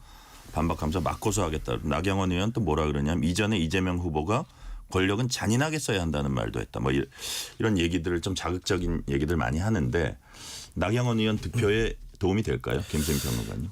이재명 전 대표 특히 지난 대선 때도 네. 그랬고 좀 수사 도중에 주변 인사들이 세상을 뜨는 경우들이 생겨서 이 부분이 이 전 대표한테 마이너스긴 했거든요. 근데 국민들이 뭘 마이너스를 줬냐면 이게 이 전 대표가 무슨 그런 어떤 입에 담기도 그런 음모론을 믿어서 그런 것이 아니라 그냥 도의적 책임 그리고 왜 사업을 어떻게 했길래 결과적으로 저렇게 되는가 이 부분에 대한 찜찜함이었던 거거든요. 근데 드럼통이라는 거는 이 전 대표를 범죄자로 묘사를 하고 그들의 죽음에 실제로 어떤 직접적 책임이 있는 것처럼 얘기를 한 거기 때문에 이것은 상당히 국민들한테 부정적인 생각을 불러일으킬 수밖에 없을 거다. 그리고 나경원 의원이 여기서 빈축을 살 수밖에 없는 게 나 의원이 드럼통을 겁내지 않는다고 했지만 드럼통보다 더 무섭다는 것이 연판장인 것인가. 예전에 국민의힘 의원들이 연판장 돌리고 출마하지 말라 그러니까 경선에 출마를 안 했잖아요. 뭐 연판장에 굴복한 사람이 드럼통 얘기하는 것도 맞지 않다. 이 점에서는 전 나 의원이 굉장히 큰 실수를 했다고 봅니다. 윤진 평론가는 이 상황 어떻게 보세요? 저는 뭐 유불리 문제에서는 나 의원이 상당히 히트를 쳤다고 생각을 합니다. 왜냐하면은 지금 당내 지지층에 있어서는 이재명 대표에 대한 공포증 그리고 뭐 이재명 거부감 이런 것들의 그 근저에는 사실은 좀 그 이재명이라고 하는 정치인은 뭔가 극단적으로 정치 보복을 일삼을 것 같다라고 하는 예상이 있어서 그런 거거든요. 그런 부분을 뭐 드럼통이라고 하는 퍼포먼스를 통해서 잘 표현을 했고 오히려 저는 민주당이 나 의원을 띄워주는 것 같아요. 무슨 뭐 형사 고발까지 할 문제입니까 이게 그냥 그런 일 없다 그냥 무시하면 될 일인데 정말 속된 말로 긁혔다 요즘 표현이 긁혀가지고 이렇게 좀 과민 반응하는 것이 오히려 전 나 의원 전략에 좀 도움을 주는 것 같습니다. 차기 대통령 적합도에서 민주당 이재명 대선 경선 후보가 39%로 조사됐습니다. 국민의힘 홍준표 경선 후보와 김문수 후보 각각 8%, 한동훈 6%, 안철수 3%, 개혁신당 이준석 후보 3% 등이었습니다. 엠브레인 퍼블릭, K-스탯 리서치, 코리아 리서치, 한국 리서치가 지난 14일부터 전날까지 만 18세 이상 남녀 1,001명 대상으로 전화 면접 방식으로 진행한 전국 지표조사 결과로 자세한 내용 중앙선거 여론조사심의 홈페이지 참고하시면 됩니다. 자, 김수인 평론가님, 이재명 대표 지지도 전주보다 7% 높아졌습니다. 오늘 시간 관계상 짧게 네. 이건 어떻게 해석하십니까? 일단 윤석열 전 대통령 파면 이후에 탄핵 반대층의 기가 많이 꺾였고 네. 그리고 다음 대선에 대한 대세론에 불을 붙었다 이렇게 평가를 할 수밖에 없을 것 같고 박스권이라고 얘기들을 많이 하지만 사실 39% 다자 구도에서 39%는 박스권이라고 얘기하기는 어렵거든요. 이걸 네. 봤을 때는 굉장히 높은 득표로 대통령이 될 수 있는 어쩌면 87년 이후에 최고 득표율까지 가능한 그런 상황을 또 현재로서는 이런 여론조사가 알려주는 것 같습니다. 네. 윤준희 평론가님 보시기에 국민의힘 입장에서는 뭐 더 힘들어진다 이렇게 보십니까? 아니면 본선감은 달라질 수도 있다고 보십니까? 힘들었다고 봅니다. 왜냐하면 오세훈 서울시장의 불출마가 전 큰 영향을 좀 미쳤다고 보고요. 오세훈의 빈자리가 어느 정도는 또 이재명에게 가는 효과가 있을 거라고 좀 봐요. 그래서 지금 이재명 대표에 대적할 수 있는 국민의힘 후보가 특별하게 눈에 띄게 보이지 않는 그런 안개 전국이 좀 더 장기화되지 않을까라는 불안감이 있을 것 같습니다. 네. 하나 더 여쭤볼게요. 같은 조사에서 한덕수 권한대행의 대선 출마에 대해서 바람직하지 않다 66%, 바람직하다 24%. 어쨌든 바람직하지 않다가 훨씬 더 많이 나왔습니다. 김수민 평론가님, 네. 이게 한대행의 출마 여부에 좀 영향을 줄 수 있을까요? 일단 응답자 3분의 2가 출마가 바람직하지 않다라고 얘기하는 거는 한덕수 총리에 대한 부정평가 빅텐트가 쳐진 게 아닌가. 굉장히 빨간불이라고 봐야 될 것 같아요. 반 이재명 빅텐트 말고요. 네, 오히려 한 총리 반대에 대한 출마 빅텐트가 반대 빅텐트죠. 그렇죠. 그렇게 쳐진 것 같은데, 근데 또 이런 것도 있을 거예요. 이게 사람의 뭐 긍정적으로 보려는 심리라면 바람직하다 24%의 한 총리가 또 주목을 하는 건 아닌가. 생각보다 높네. 반의 반이나 바람직하다고 생각을 하네. 4명 중에 1명이. 네, 그렇게 생각을 해버리는 건 아닌지, 예, 그런 또 상상도 해봅니다. 윤주진 평론가님은요? 예, 저는 일단은 중요한 부분이 중도층에서 압도적으로 73%가 반대를 해요. 근데 이 한덕수 권한대행의 출마의 가장 중요한 명분은 중도 확장성이거든요. 네. 근데 중도 확장성이 여기서 꺾인다라는 부분이 있고 또 당 지지하는 분들, 국민의힘 지지층에서도 바람직하지 않다라는 것이 38%, 즉 거의 40%에 육박하기 때문에 아주 압도적인 국민의힘 지지층의 지지를 받고 있다고 보기도 어렵고요. 또 당 지지층, 무당층에서는 역시나 바람직하지 않다라는 게 49%로 2배 높습니다. 저는 네. 그래서 한 권한대행 입장에서는 내가 나서야 할 때인가라고 하는 그 질문에 있어서 여러 가지가 지금 이 조사에서 막히고 있는 거예요. 확장성 문제, 중도층의 호감도. 왜냐하면은 한덕수 권한대행은 정치인이 아니고 기성정치권에 없었기 때문에 중도층이 선호할 것이다. 네. 이것이 이것이 막연한 논리거든요. 이게 좀 깨지는 조사인 것 같습니다. 네, 오늘 말씀은 여기까지 듣겠습니다. 지금까지 윤주진 시사평론가, 김수민 시사평론가였습니다. 말씀 감사합니다. 고맙습니다. 감사합니다. 뉴스레터 K 1부 마치고 2부가 이어집니다.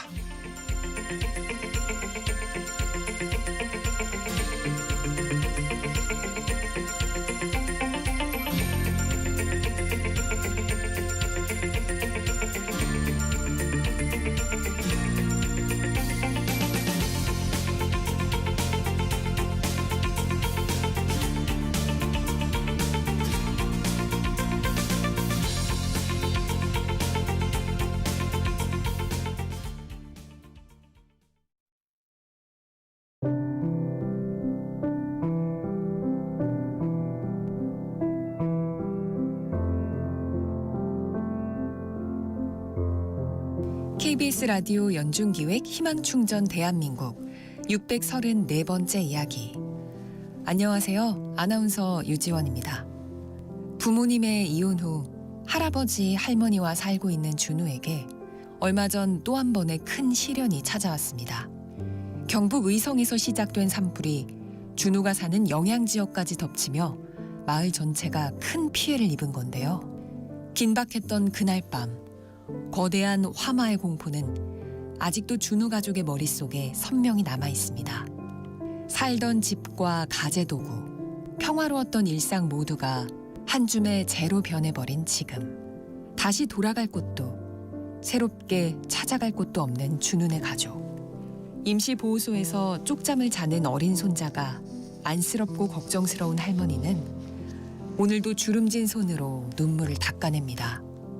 물 한 병, 옷 한 벌이 간절한 하루하루.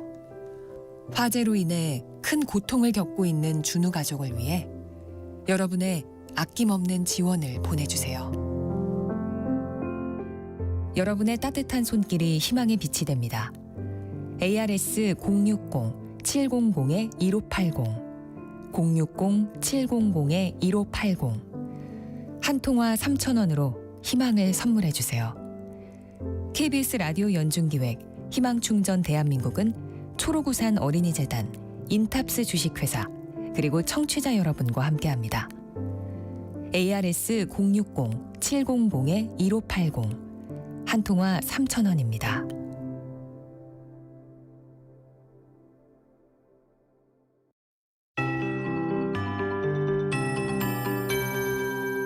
KBS 58분 날씨.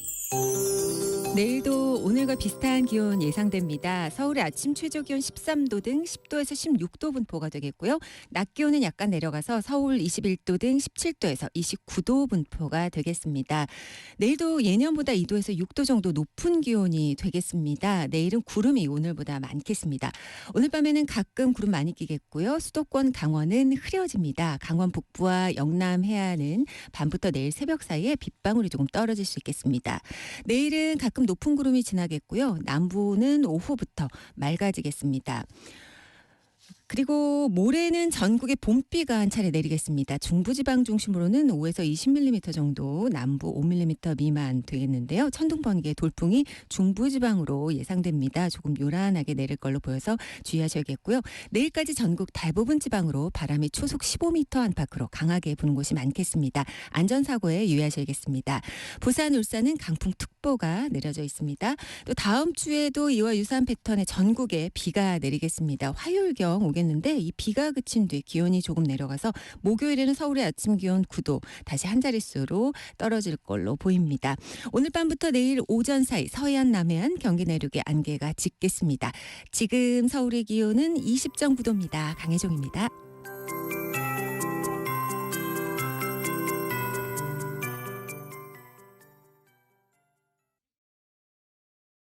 정성을 다하는 국민의 방송 KBS가 6시를 알려드립니다. AM 711kHz, FM 97.3MHz, KBS 1라디오입니다. HLKA.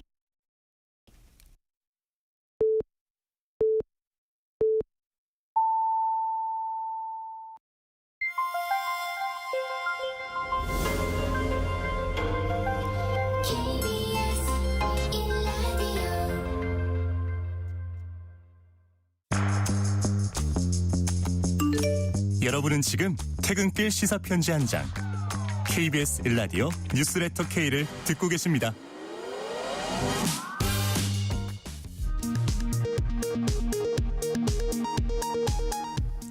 이 시각 라디오 정보센터 뉴스입니다. 윤석열 전 대통령이 내란 우두머리 혐의로 재판받는 모습이 언론을 통해 사진과 영상으로 공개됩니다. 서울중앙지법은 오는 21일 예정된 윤 전 대통령 2차 공판에 대한 법조 영상기자단의 촬영 신청을 허가했습니다. TV 수신료를 전기요금에 결합해 통합 징수하는 내용의 방송법 개정안이 국회 본회의를 통과했습니다. 이사 충실 의무 대상을 확대하는 내용의 상법 개정안과 내란특검법, 명태균 특검법은 재투표에서 부결됐습니다. 한덕수 권한대행의 대통령목 헌법재판관 후보자 지명을 헌재가 효력 정지시킨 데 대해 민주당은 합리적 결정이라며 지명 철회를 촉구했고 국민의힘은 정당한 임명권 행사를 막았다며 유감을 표했습니다. 대통령 권한대행의 대통령목 재판관 임명을 막는 내용 등을 담은 헌법재판소법 개정안은 본회의를 통과했습니다. 각 당의 대선 경선 경주는 오늘도 치열하게 펼쳐지고 있습니다. 민주당의 경선 후보 3명은 첫 순회 경선지인 충청 지역 공략에 나섰고 국민의힘 경선 후보 8명은 토론회 조추첨 등으로 경선 띄우기에 나섰습니다.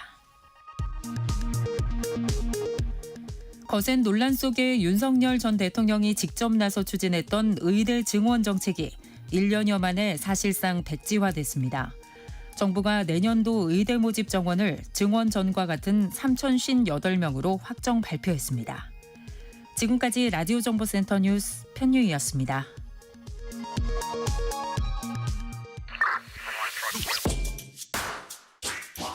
뉴스의 진수를 보여주는 인터뷰, 뉴진수.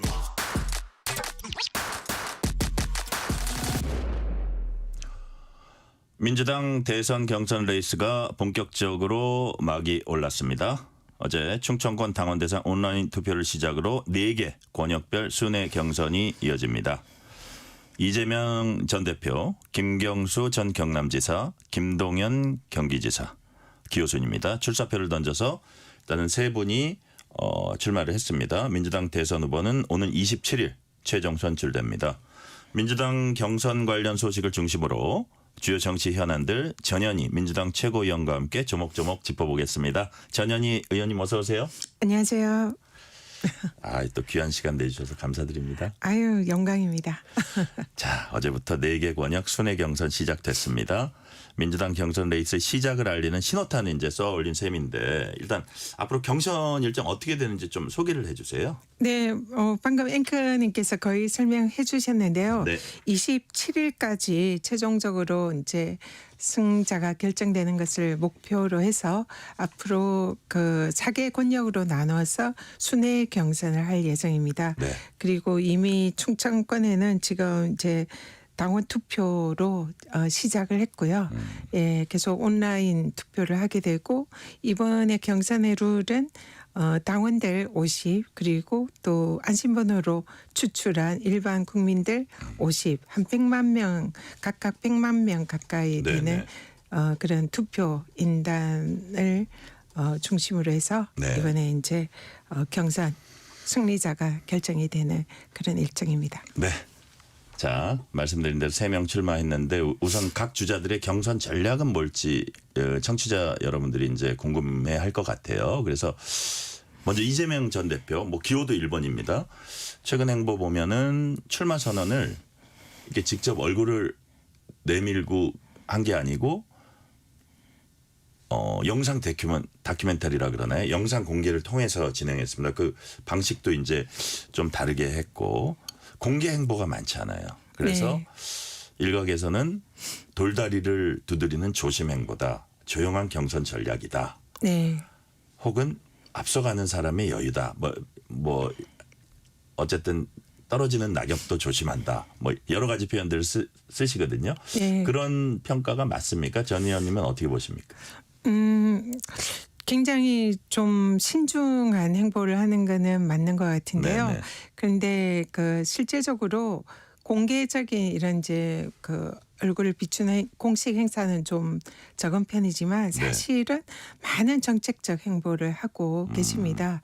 그래서 지금 여러 가지 공약이라든지 또 지금 현재 대한민국 정말 위기에 빠져 있잖아요. 그래서 이 다시 진짜 대한민국을 만들겠다는 그런 목표로 이런 전문가들 간담회라든지 경제 행보라든지 이런 것을 계속 매일 꾸준히 그렇게 하고 계십니다. 비공개 행보가 많군요. 비공개 행보도 많고 정책 이런 이제 간담회도 많고 공약 개발이라든지 이런 거는 꾸준히 열심히 하고 계십니다. 그러니까요. 네. 그러니까 지금 말씀하신 공약 같은 것도 그냥 갖고 오는 거를 발표하는 게 아니라 직접 어쨌든 발표하기 전에 최종적으로 이렇게 다시 들어보고 가다듬고 거기에 직접 관여를 하신다는 얘기네요. 예, 당연하고요. 예. 실제로 지금 민주당에 그동안 사실상 이제 외곽 싱크탱크라든지 또 민주당 내부의 민주연구원이나 정책이나 또 각 상임위별 의원들을 중심으로 계속적으로 정책이나 공약을 준비를 해왔거든요. 네. 그래서 그런 내용을 근데 그대로 대선 공약화하는 것이 아니라 후보가 직접 그 내용을 또 실제로 자신이 체화해서 이것이 정말 필요로 한 것인가 이런 것을 그러는 그런 것까지 다 하는 그래서 굉장히 꼼꼼하고 세심하게 그런 정책 작업을 하고 있다 이렇게 말씀드릴 수 있습니다. 네.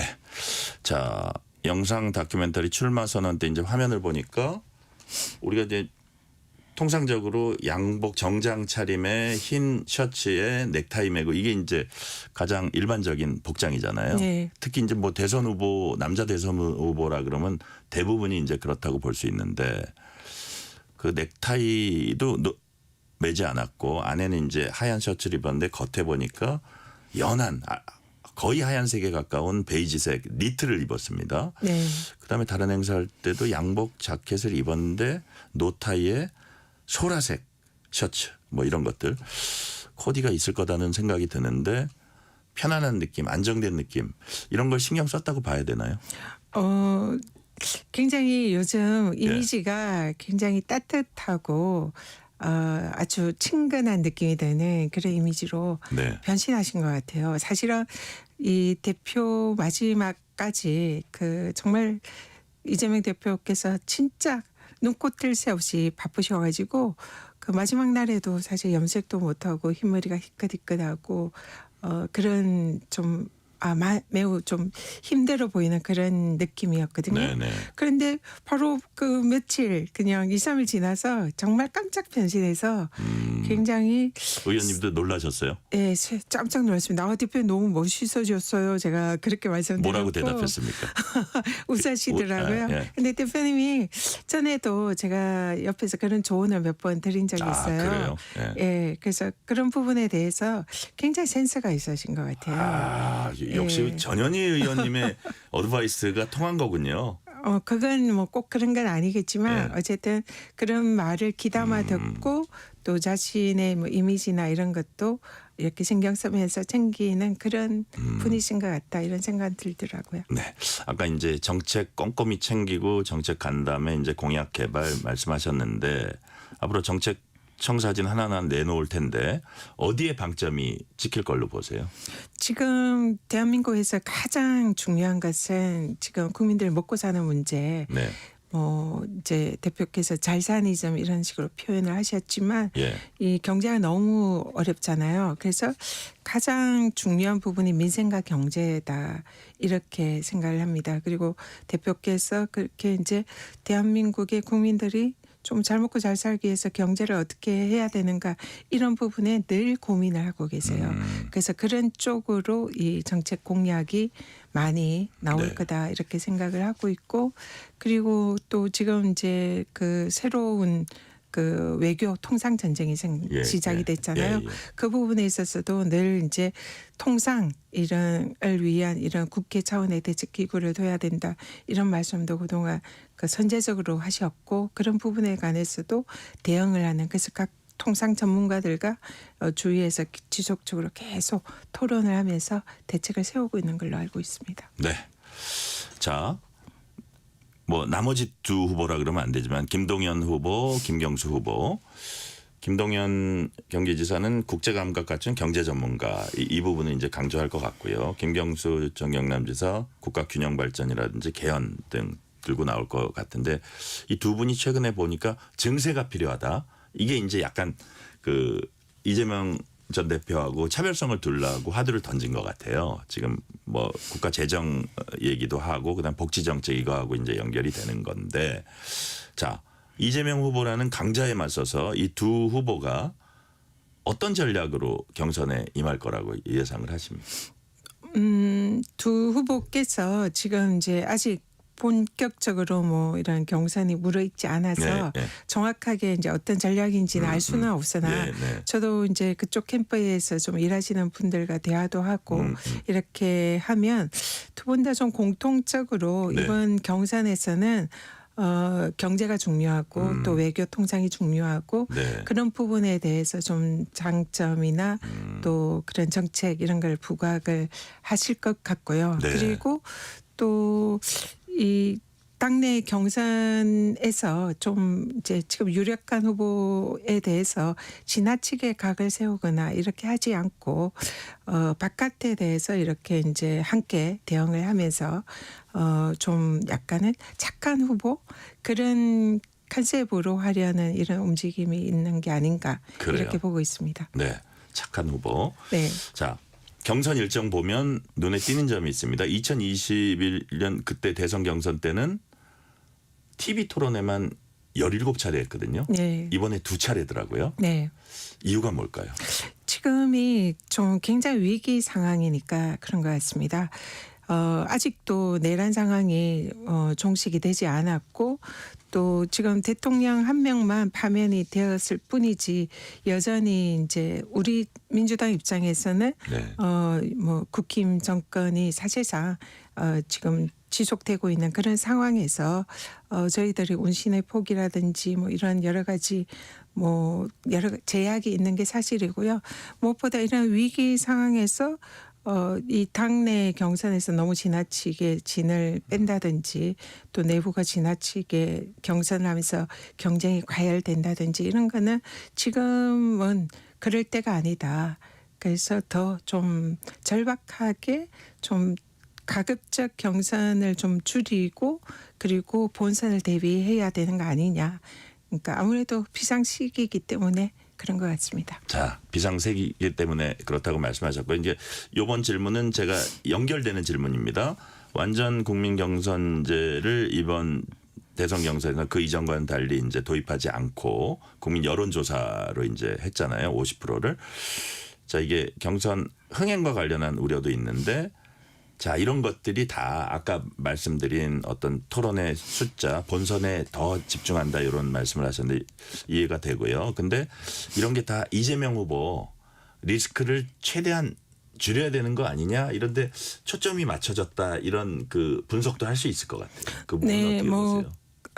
그런 얘기하는 분들도 일부 계시지만 실제로 네. 전혀 그렇지 않습니다. 아, 그래요? 왜냐하면 이번 경선 룰이 선거인단을 이번에 이제 민주당이 만들지 않았다. 이게 이제 역대선과 조금 차이점이 있는데요. 예. 근데 지금 선거인단을 이번에 꾸리지는 않았지만 100만 명에 가까운 안심번호 투표단을 하면서 사실은 그런 이제 이렇게 투표인이 많으면은 네. 좀 뭐랄까 역선택? 네, 그런 거를 이제 예. 아무래도 좀 차단할 수 있는 이런 이제 가능성이 있고 예, 예. 그래서 그런 부분에 있어서 좀 우려하는 점은 좀 줄어들 거다 생각하고요. 무엇보다도 이번 선거 룰에 있어서 새 후보 진영이 사실은 뭐 다 불만이죠. 이재명 대표 측에서도 뭐 거기에 대해서 뭐 사실 뭐 그게 좋다, 뭐 나쁘다 이런 의사는 없었거든요. 네네. 그래서 모두를 만족시킬 수도 없고 모두에게 또 비토받을 수도 없는 정말 고심의 산물이었다 이렇게 보이고요. 가장 지금은 중요한 것은 지금 아스팔트 극우 세력들이 민주당 경선에 이제 들어와서 특정 후보를 낙선시키겠다 이런 이제 말들이 많이 돌고 있는데 이러한 최악의 역선택 뭐 많으면은 거의 100만 명에 가까운 또 그런 사람들이 들어올 수 있는 이런 가능성도 배제하기 어렵다. 이런 부분이 경선 룰을 정할 때 많이 고려가 된 게 아닌가 그렇게 생각이 듭니다. 네. 결국 그렇지만 뭐 민주당 당원들이건 그다음에 안심번호든 일단 숫자 규모가 둘 다 합치면 200만 명이 넘는 네. 엄청난 규모이기 때문에 결국은 이것은 집단 지성의 힘으로 그냥 국민의 여론에 또 수렴을 할 거다 그렇게 생각합니다. 네. 자, 대선 경선이 이제 끝나면 본선이 기다리고 있습니다. 국민의힘 쪽에선 반 이재명 빅텐트 뭐 이런 얘기도 나오고요. 진보 진영 5개 정당에서도 뭐 범야권 연대 같은 이런 연대 움직임 이런 얘기들이 있습니다. 우선 의원님 보시기에 범야권 연대가 이루어질 수 있다고 보시는지 만약에 이루어진다면 최종 결합의 형태가 어떤 형태로 이루어질 거라고 보세요? 최근에 범야권 민주당 합쳐서 예. 이 이제 공동 선언문을 저희들이 발표를 했습니다. 예. 그래서 유력 그 야권 후보를 이렇게 이제 힘을 모아주는 일종의 이제 단일화 효과 비슷한 그런 이제 선언을 했고요. 물론 네. 이제 그 중에 일부 당은 또 자당의 후보를 내겠다고는 합니다. 근데 가장 이제 민주당 다음으로 유력 정당인 조국혁신당의 경우에는 그 이제 선언문을 작성을 하면서 네. 자당에서는 후보를 내지 않고 또 야권 후보를 지지를 하겠다 이렇게 표시를 해줬고요. 그래서 예. 야권에서는 뭐 단일화는 아니지만 공동 전선을 이렇게 형성을 하면서 유력 야권 후보에게 힘을 몰아주는 이런 이제 지금 모습을 보이고 네. 있어서 그 어느 때보다 야권이 좀 뭉치고 단결되어 있다. 그만큼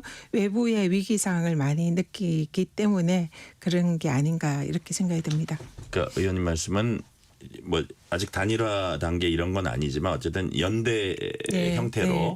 뭉쳐서 어쨌든 그 이후에 최종적으로 어떻게 될지는 좀 지켜봐야겠네요. 네. 자, 한덕수 대통령 권한대행은 국민의힘 경선 후보로 이런저런 얘기 많았는데 결국 등록하진 않았습니다. 근데 출마설은 여전히 지금 그 진행형입니다. 어떻게 될지는 모르겠지만 민주당은 연일 비판 메시지 내면서 출마 여부 밝히라고 압박하고 있습니다. 의원님이 오랜 정치 활동하셨으니까 출마하리라고 봅니까? 출마를 하고 싶어하는 건 사실인 것 같습니다. 그래요? 물론 반대 얘기도 있습니다. 본인은 출마하기 싫어하는데 국민의힘 쪽에서 계속 출마를 부추긴다. 왜 어느 쪽이 맞는지는 모르겠으나 네. 일단은 아직은 고민하고 있다. 네, 그래서 출마의 가능성은 있지만 제가 보기에는 지금 한덕수 대행의 경우에는 이미 또 어제 헌재에서 그 한덕수 대행이 헌법재판관 지명한 것은 네. 사실상 위헌이라는 취지의 결정을 이미 했다. 가처분이긴 하지만 그렇게 보고 있고요. 그리고 한덕수 대행이 지금 대통령 권한 대행으로서 하는 이런 행위들에 대해서 헌재가 이 선출직이 아닌 임시직 권한 대행의 경우에는 선출직 대통령과는 다른 제한적 보충적인 권한 행사를 해야 한다. 이것을 이미 선언을 했다고 보거든요. 판결에서. 어제 네. 판결이. 그런데 지금 한덕수 대행의 행보는 그게 아니란 말입니다. 마치 진짜 대통령인 것처럼 뭐 인사권도 행사를 하고 거침없이 사실상 대통령 뭐 행세를 하고 있는 지금 네. 이런 상황이거든요. 그래서 거기에 따른 비판도 매우 높고 지금 한덕수 대행의 초기에는 좀 지지율이 높은 듯이 보이지만 점점 이게 대한 뭐 비판이나 지지율이 점점 빠질 거다 이렇게 보고 있고요. 그렇기 때문에 결국 어느 시점이 지나면은 이 한덕수 대행이 나오고 싶어도 국민의 지지율이 빠져서 나오지 못하는 상황이 올 수 있다. 그래서 제2의 반기문과 같은 그런 상황이 올 수도 있겠다. 그렇게 보고 있습니다. 네. 그렇다면 민주당이 뭐 언론에서는 뭐 재탄핵 카드를 검토한다 뭐 이런 얘기도 있는데 네. 실행에 옮길 가능성이 있다고 보세요. 여전히 카드는 남아 있습니다. 아, 그래요? 어제 또 저희들이 그걸로 지도부에서 엄청 고심을 했고요. 아, 그래요? 네. 그리고 계속적으로 그 문제에 대해서는 지금 하는 게 좋을지 아니면 계속 지켜보는 게 좋을지 이런 고심을 하고 있는 네. 상황입니다. 근데 어제 같은 경우는 이제 헌재 결정이 나왔기 때문에 한덕수 대행의 위헌적인 이런 행태에 대해서 헌재가 경고를 한 것이다. 제동을 간 것이다. 이렇게 보고 있고요. 그래서 조금 더 한덕수 대행이 이제 행보를 좀 지켜보고 난 이후에 결정하자. 이게 지금 현재 기류다 이렇게 보고요. 네. 분명한 것은 제한적이고 보충적인 권한을 행사해야 되는데 지금 한덕수 대행이 관세 지금 협정에 아주 적극적으로 나서는 모양새를 하고 있습니다. 지금 사실상 임기가 뭐 다 채운다면 50여일 정도 남은 셈인데 47일. 네, 임시직 권한 대행이 다음 정권에서 해야 되는 그리고 또 다음 정권의 대통령이 책임지고 해야 되는 그런 관세 협상이나 이런 거를 마치 헌재 재판관을 자기 권한이 아닌데 임명하듯이 그런 협상을 하면서 그 비가역적인 그런 이제 어떤 결정을 하게 될 경우가 이제 사실 우려스러운 상황이거든요. 그래서 그런 거를 하지 못하도록 지금 계속 경고를 하고 있고 일정 선을 넘으면 저희들이 어떻게 결단을 할 수밖에 없는 그런 시기가 올 수도 있다 이렇게 생각합니다. 자, 민주당의 한덕수 대행 재탄핵 카드는 여전히 쥐고 있다. 여전히 진행형이다는 말씀해 주셨고요. 자, 전현희 최고위원님께서는 성장과 통합이라는 싱크탱크 출범식에 참석하셨습니다. 이재명 전 대표 외곽조직 싱크탱크인데 전 최고위원님께서는 이번 대선에서 주로 어떤 역할에 주력하십니까? 뭐 두루두루 다 하시겠지만 특히 어떤 역할에 주력하십니까? 그 대표께서 마지막 최고위 이제 회의 때에 공개 발언에서 마지막으로 좀 저를 언급을 해주셨습니다. 네. 대표랑 저랑 이제 평소에 이 공통적으로 나누는 대화 중에 하나가 국민들을 행복하게 하고 국민들의 뭐 어려운 사정이나 민원들 이런 거를 정말로 정부가 알아서 잘 해결을 해주는 그런 정부가 훌륭한 정부다. 네. 그래서 국민을 행복하게 하는 이런 문제. 제가 이제 권익위가 국민들 민원 해결 주무부처잖아요. 네네. 그래서 그런 대화를 평소에 많이 나눴거든요. 그래서 그런 말씀을 해주셨고 네. 그리고 또 그런 부분에 이제 굉장히 신경을 많이 쓰고 계시고요. 그래서 그 분야에 좀 제가 좀 앞으로 또 대표께서 관심이 있으시고 저도 관심사이기 때문에 앞으로 좀 챙길 생각이고요. 네. 그리고 또 조직적으로는 최고위원의 경우에는 공동선대위원장 통상 그렇죠. 예. 형식적으로 그 역할을 맡습니다. 그래서 이번에 최고위원들은 공동선대위원장으로서 또 각 지역 전국을 이제 권역별로 나누어서 각 지역을 맡아서 선거운동을 하는 의원님 어디세요? 저는 이제 일단은 지역구가 서울이니까 서울을 중심으로 하고 또 다른 지역도 이제 몇 군데 챙겨서 할 생각입니다. 네. 네. 자, 이번 비상계엄 사태 그다음에 탄핵 전국 이후에 치러진 조기 대선입니다. 이번 대선을 관통하는 시대 정신은 뭐라고 보세요? 내란 청산, 내란 종식이다 이렇게 생각합니다. 지금 아직도 이제 내란이 진행 중이다 이렇게 말씀을 드렸는데요. 내란 수괴 혐의 윤석열 전 대통령만 현재에서 파면이 되고 형사 재판이 이제 막 시작이 됐고요. 근데 아직도 그 사실상 사법 특권이 주어지는 그래서 뭐 법정 촬영도 하지 않고 비공개적으로 출두를 하고 또 구속도 취소가 돼서 지금 이제 버젓이 활보하고 있는 이런 상황이고요. 그래서 여전히 이 내란이 파면만 됐지 하나도 바뀐 것은 없다. 그래서 이 상황에서 이 철저한 이 내란의 청산과 종식 그리고 새로운 대한민국을 만들어가는 것. 그래서 이재명 대표가 출마 때 이제 말씀하신 진짜 대한민국을 만들어가는 이것이 이제 이번에 굉장히 중요한 화두다 이렇게 생각합니다. 그렇군요. 오늘 아까 말씀하신 것 중에 윤석열 전 대통령 2심 공판 때는 모습을 공개하기로 재판부가 그렇게 이제 오늘 나온 뉴스입니다만 이번엔 촬영할 수 있게 그렇게 촬영 신청을 허가했다는 얘기는 이제 들어와 있고요. 자, 제가 그 마지막 질문으로 가기 전에 문자 2개 소개해드리고 마지막 질문 드릴게요. 네. 자, 5944님이 이런 문자 주셨어요. 각 당의 대선 주자분들은 정책 공약으로 대결한 모습을 통해서 국민들이 안심하고 희망을 갖고 새로운 대권 주자를 선택할 수 있도록 모범을 보여주시기 바랍니다. 이런 말씀 주셨고요. 4817님은 어떤 문자 주셨냐면 국민에게 진심이고 반듯한 삶을 살아온 분 앞으로도 그럴 분이 나라를 이끌었으면 좋겠습니다. 주셨습니다. 두 분 다 문자 감사드립니다. 자, 제가 이제 마지막 질문 드릴게요. 자, 민주당은 이번 대선에서 이런 점에 주력해서 국민들께 다가갈 것이다. 어떻게 다가갈 것인지 그 마지막으로 한 말씀 해주세요. 아까도 말씀드렸지만 지금 국민들이 너무 힘드세요. 저도 오늘 지역에 이제 잠깐 들렸는데 진짜 먹고 살기가 힘들다. IMF보다 힘들다. 그렇게 다들 말씀하시더라고요. 정말 가슴이 아팠습니다.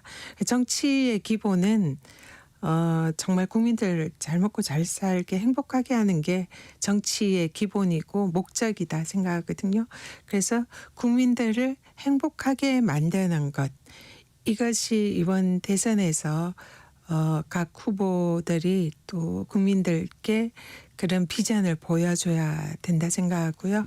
그래서 뭐 앞으로 민주당 그리고 또 민주당의 후보들 그리고 또 민주당의 본선에 또 후보가 되시는 분들은 국민들을 정말 지금 힘들고 불안해하고 고통에 빠진 그런 국민들을 행복하게 하는 그런 새로운 정치, 진짜 대한민국을 위한 그런 정치를 하는데 집중을 할 것이다. 이렇게 말씀드리겠습니다. 자, 국민들을 행복하게 하는 정치, 진짜 대한민국을 만드는데 주력하겠다는 말씀까지 오늘은 듣겠습니다. 지금까지 전현희 민주당 최고위원이었습니다. 말씀 감사합니다. 감사합니다. 편지 왔습니다. 퇴근길 지친 당신에게 힘이 되는 뉴스를 전해드립니다. 매일 저녁 당신과 함께 읽는 세상 이야기 KBS 1라디오 뉴스레터 K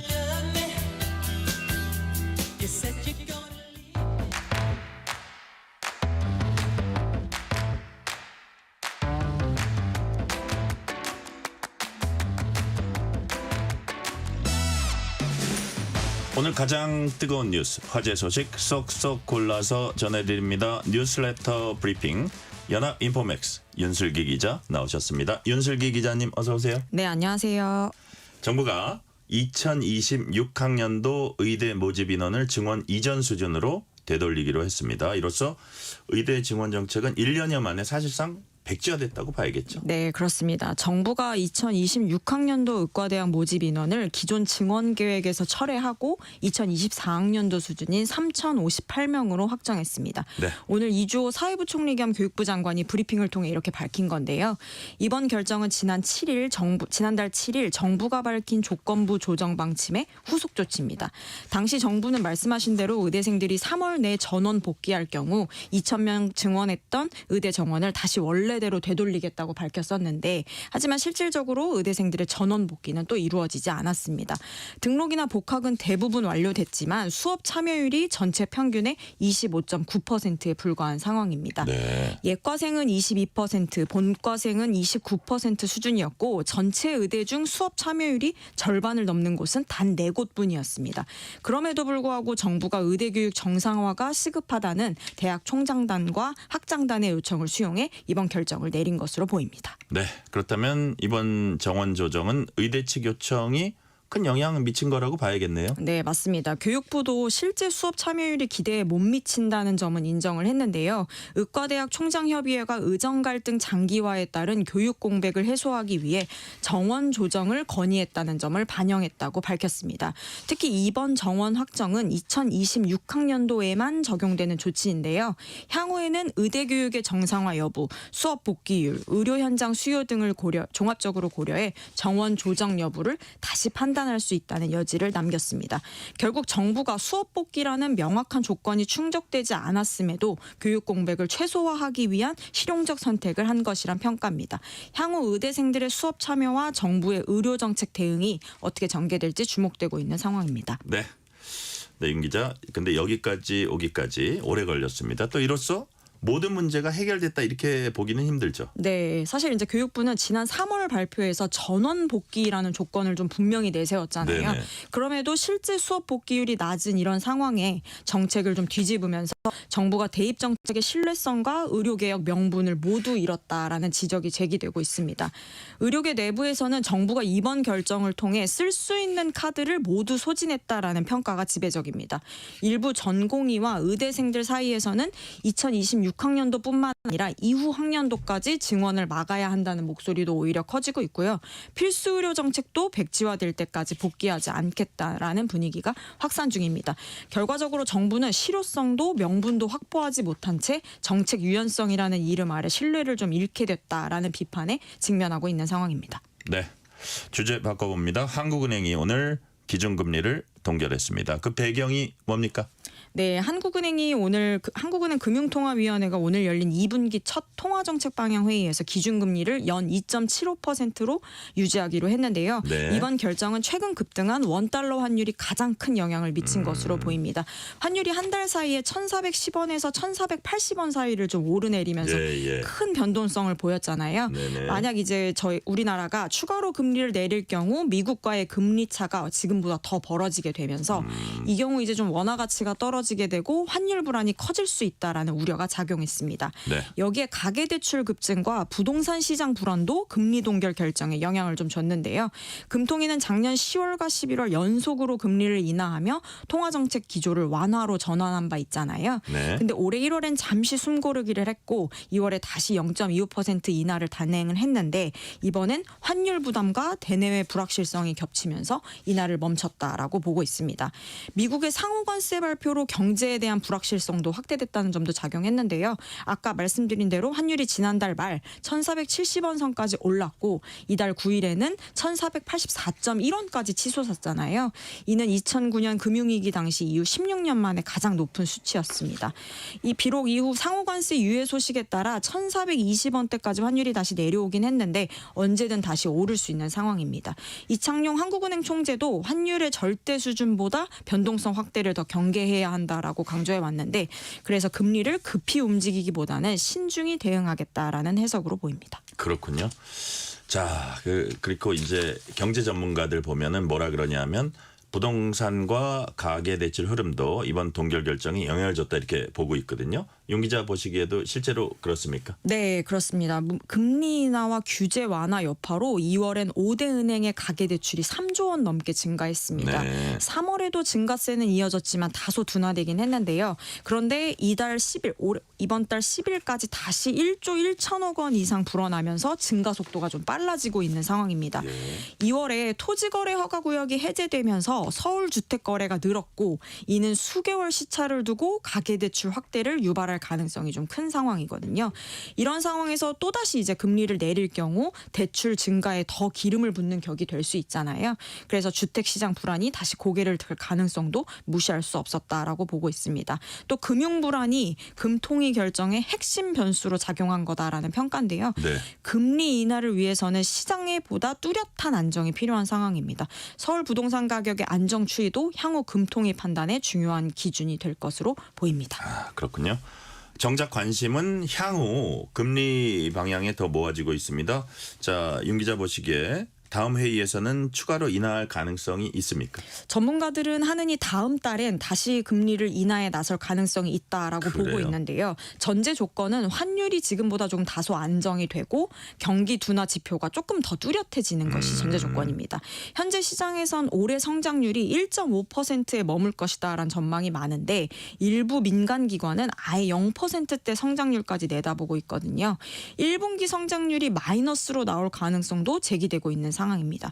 미국 연방준비제도의 금리 인하 방향도 중요한데요. 전문가들은 패드워치를 인용하며 5월 FOMC에서 미국이 금리를 동결할 확률이 80% 이상이다라고 말했습니다. 연준이 금리 인하 신호를 좀 명확히 주면 한국은행도 이에 발맞출 가능성이 커진다는 겁니다. 네. 제롬 파월 연준 의장은 최근 시카고 연설에서 트럼프 정부의 고율 관세로 물가 상승과 경기 둔화가 동시에 올 수 있다고 경고했는데요. 연준 역시 어느 쪽에 초점을 둘지 고심하고 있는 것으로 보입니다. 이런 좀 복합적인 흐름 속에서 한국은행이 금리 정책을 다시 한번 조정할 준비를 하고 있다라고 보고 있습니다. 네. 자, 주제 다시 한번 바꿔볼게요. 문재인 전 대통령의 딸 문다혜 씨가 오늘 음주운전과 불법 숙박업 혐의로 1,500만 원 벌금형을 선고받았습니다. 1심 판결 내용 좀 전해주세요. 네. 서울 서부지방법원은 오늘 문다혜 씨에게 벌금 1,500만 원을 선고했는데요. 네. 문 씨는 음주운전과 불법 숙박업 운영 혐의로 재판에 넘겨졌습니다. 검찰은 앞서 징역 1년을 구형했지만 법원은 벌금형으로 판단을 내렸습니다. 네. 재판부는 문 씨가 모든 혐의를 인정했고 증거와 진술에 비춰볼 때 유죄가 명백하다라고 밝혔습니다. 다만 초범이고 반성의 태도가 뚜렷하다는 점이 참작이 된 건데요. 하지만 음주운전 당시 혈중 알코올 농도가 0.149%로 면허 취소 기준을 훌쩍 넘겼는 데다 사고도 발생해 택시와의 접촉 사고가 있었잖아요. 네네. 게다가 대인 대물 피해도 있었습니다.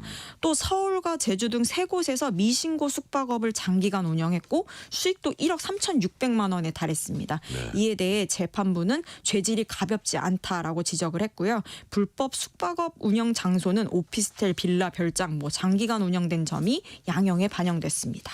네. 이 보니까 음주운전하고 불법 숙박업 이게 전혀 별개의 건데 어쨌든 묶어서 같이 이제 판결을 내렸다고 보여지고 그렇다면 문다혜 씨 측이 항소 의사를 밝혔습니까? 네, 아니요. 아직 문 씨 측은 항소 의사 여부를 밝히진 않았습니다. 네. 문 씨는 이날 선고 전후로 항소 계획이 있나, 음주운전 사건 피해자에게 할 말이 없나 등 취재진들이 좀 질문을 했는데 아무런 답변을 하지 않았고요. 다만 이제 벌금형을 내린 1심 재판부를 향해선 감사합니다라고 짧게 말한 뒤 법정을 떠나기도 했습니다. 네. 항소 가능성은 열려 있지만 향후 입장 발표나 검찰의 대응에 따라 향방이 좀 결정될 것으로 보입니다. 그렇군요. 자, 마지막 소식 한번 살펴보도록 하겠습니다. 영국 대법원이 여성의 법적 정의를 내렸습니다. 자, 뭐라 그랬냐면 여성은 생물학적인 여성을 말한다. 이렇게 정의를 내렸어요. 결국 트랜스젠더 여성은 영국에서는 법적으로는 여성이 아니다라는 이제 해석을 할 수 있을 텐데 자, 이거 윤 기자, 어떤 사건에서 나온 판결입니까? 네, 이번 판결은 스코틀랜드의 한 여성 인권 단체가 정부를 상대로 낸 소송에서 비롯이 된 건데요. 네. 스코틀랜드 여성을 위해라는 단체는 스코틀랜드 정부가 법적으로 여성의 트랜스젠더 여성을 포함시킨 데에 반발해 소송을 제기했습니다. 네. 문제는 2018년 제정된 공공기관의 성별 대표성에 관한 법에 있었는데요. 이 법은 공공기관 이사회에서 여성 비율을 50% 이상 확보하도록 규정하고 있거든요. 스코틀랜드 정부는 성별 인식 증명서를 발급받은 트랜스젠더 여성도 여성의 범주에 포함했습니다. 이에 대해 앞서 말씀드린 이 측은 이 네. 스코틀랜드 여성을 위해라는 단체 측은 여성이란 용어는 생물학적으로 여성인 사람만을 의미해야 한다라는 주장입니다. 예. 그들은 이제 트랜스젠더 여성을 법적으로 여성으로 인정하는 것은 평등법의 정의를 넘어서며 법률 자체를 변경하는 것이다라고 반발했습니다.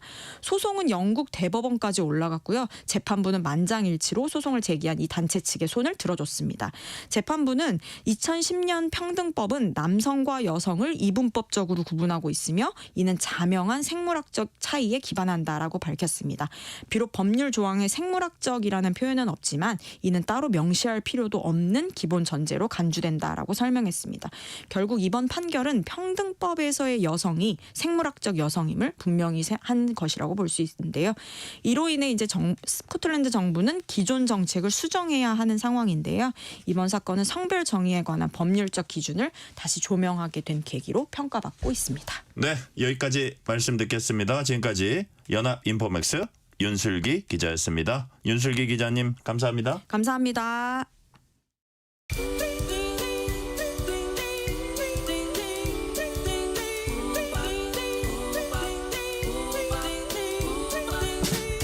오늘 하루 뉴스를 정리해주는 다정한 편지 한 통. KBS 1라디오 뉴스레터 K.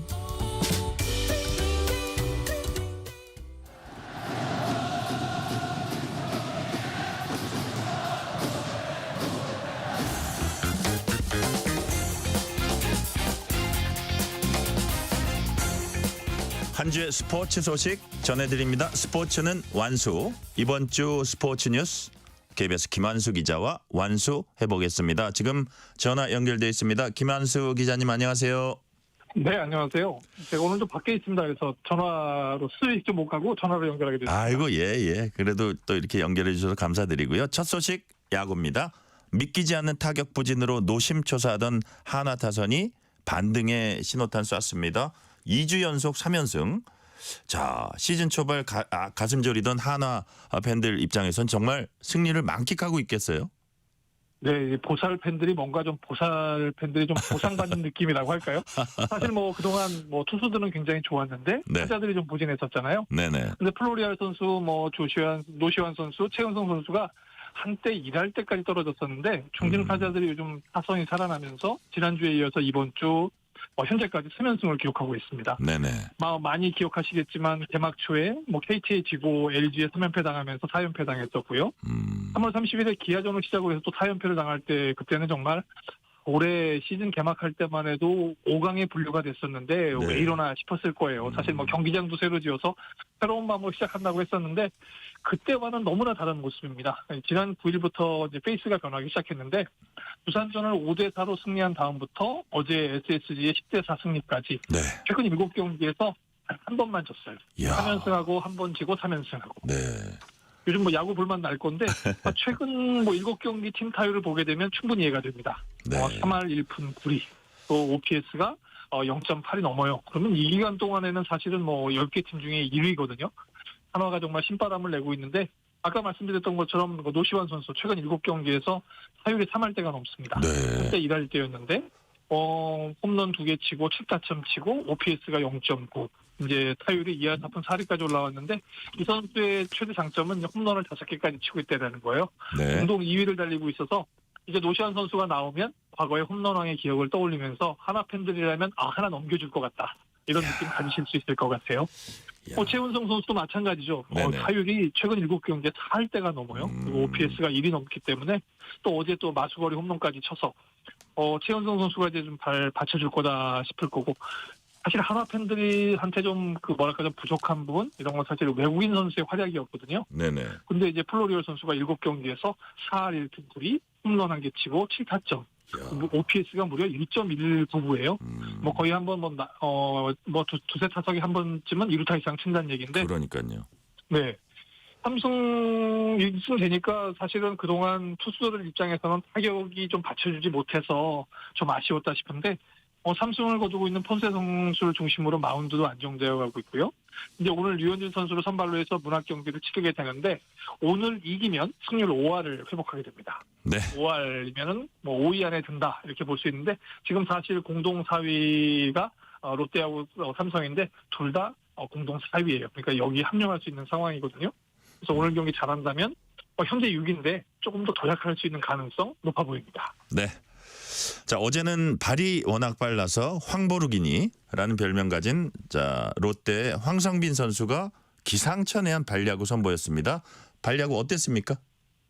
정말 원래 그 상대 투수가 이 선수가 그 출루를 하게 되면 굉장히 괴롭잖아요. 예. 어떻게 보면 약 올리는 듯한 느낌을 받을 수 있는데 어제 키움전에서는 정말 보기 힘든 한마디로 전에 없던 이런 상황이 벌어졌어요. 선두 타자로 나와서 중전 안타를 치고 나갔는데 후속 타자 불발로 투아웃 2루에까지 몰려 있는 상황이었어요. 그런데 이제 3번 타자 전준우 선수가 타격에 들어섰는데 투수가 공을 한 번 던졌어요. 그러니까 포수 김건희 선수가 체크스윙이라고 하죠. 이게 이제 스트라이크냐 볼이냐 1루 심한테 확인해달라고 하는 순간에 너무나 자연스럽게 2루에서 3루로 갔습니다. 네. 사실 보면 투수는 공을 한 개밖에 안 던진 거잖아요. 네네. 그러고 나서 투수가 이제 1루에 견제구를 던졌어요. 견제구를 던져서 1루수 카드네스 선수가 1루 주자에 신경 쓰는 사이 홈으로 파고들어 버렸습니다. 그런데 때마침 이 카드네스의 송구가 빗나가면서 황성빈 선수가 올 시즌 두 번째로 홈스틸에 성공을 하게 돼요. 그렇군요. 그런데 보면 투수는 공을 한 개 던졌는데 도루 2개 하고 점수까지 냈단 말이죠. 사실 공 한 개 던졌을 때 2도로 한 경우는 지난 2022년에 KT 강백호 선수가 한번 한 적이 있어요. 네네. 1루에 있다가 3루까지 간 적이 있었는데 2루에 있다가 홈까지 들어서 득점까지 올린 경우는 이번이 처음입니다. 그래서 기상천외하다, 보기 드물다, 전에 없었던 상황이다 이런 내용이 되고 있고요. 황성민 선수가 선취점을 올렸고 선발 반지가 7이닝 2실점으로 호투를 해서 요즘 롯데 사실 한때는 봄대라고 그랬거든요. 봄에는 롯데다 이런 얘기했었는데 최근 조금 실력이 안 좋았었는데 승률 5할을 회복하면서 공동 4위까지 올라 있어요. 전체적으로 황성민 선수의 그렇게 기상천외한 발야구 때문에 분위기가 살아나는 모습입니다. 그러니까요. 그런 발야구 놀라운 발야구 하면 상대방 사실 멘탈이 무너지는 그런 효과도 있을 겁니다. 자, 롯데 이야기 나온 김에 네네. 그렇습니다. 예. 두산에서 이적한 투수 정철원 선수가 또 요즘 화제예요. 세리머니가 독특해요.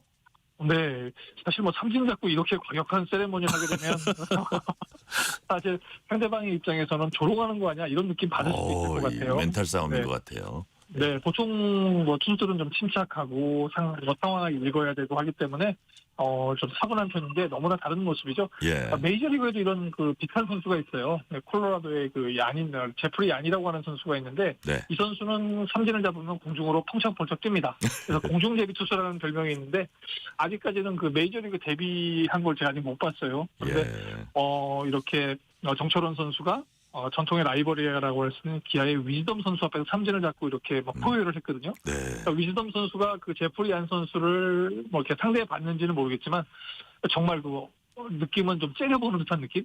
저런 투수가 다 있지 하는 느낌이었어요. 네. 근데 이 선수가 굉장히 또 돌이켜보면 굉장히 중요한 선수이긴 했습니다. 지난 2018년에 두산에 입단을 해서 2022년부터 이제 우리 KBO 1부 리그에 데뷔를 했었는데 58경기에 나와서 4승 3패 3세이브 홀드를 무려 23개나 기록하면서 2022년에 지금은 잊혀져 있지만 신인왕 출신입니다. 그래서 굉장히 주목을 받아서 2023년 WBC 국가대표로 선발되기도 했었고요. 그런데 지난해 이제 트레이드를 당해서 전민재 선수와 함께 이제 롯데 유니폼을 입게 됐어요.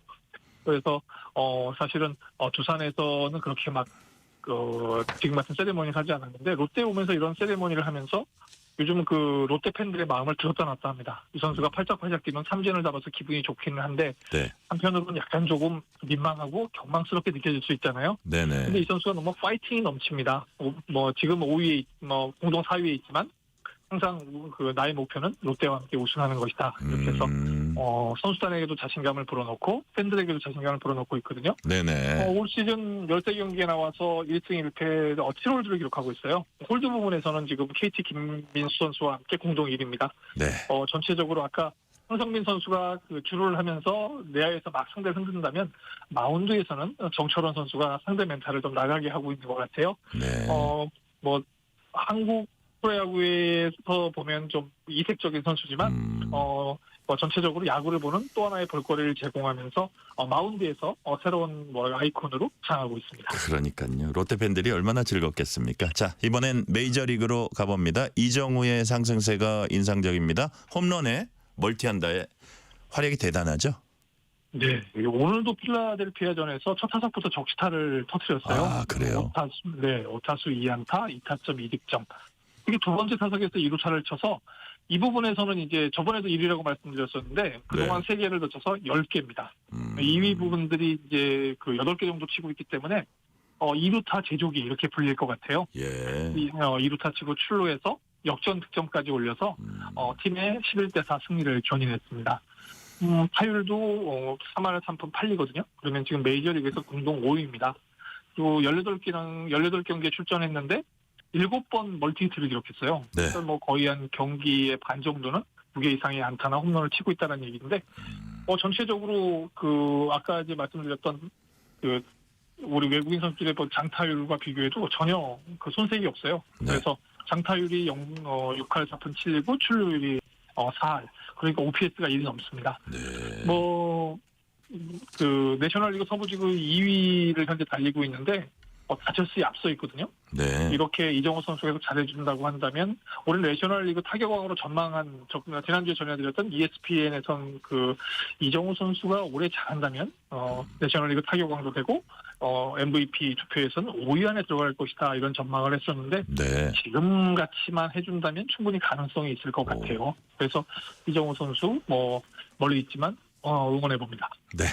이번엔 축구 소식. 손흥민은 부상 소식이 전해졌습니다. 지난 주말 울버햄튼전에 결장을 했는데 유로파리그 8강전에도 못 뛸 것 같다고 하네요.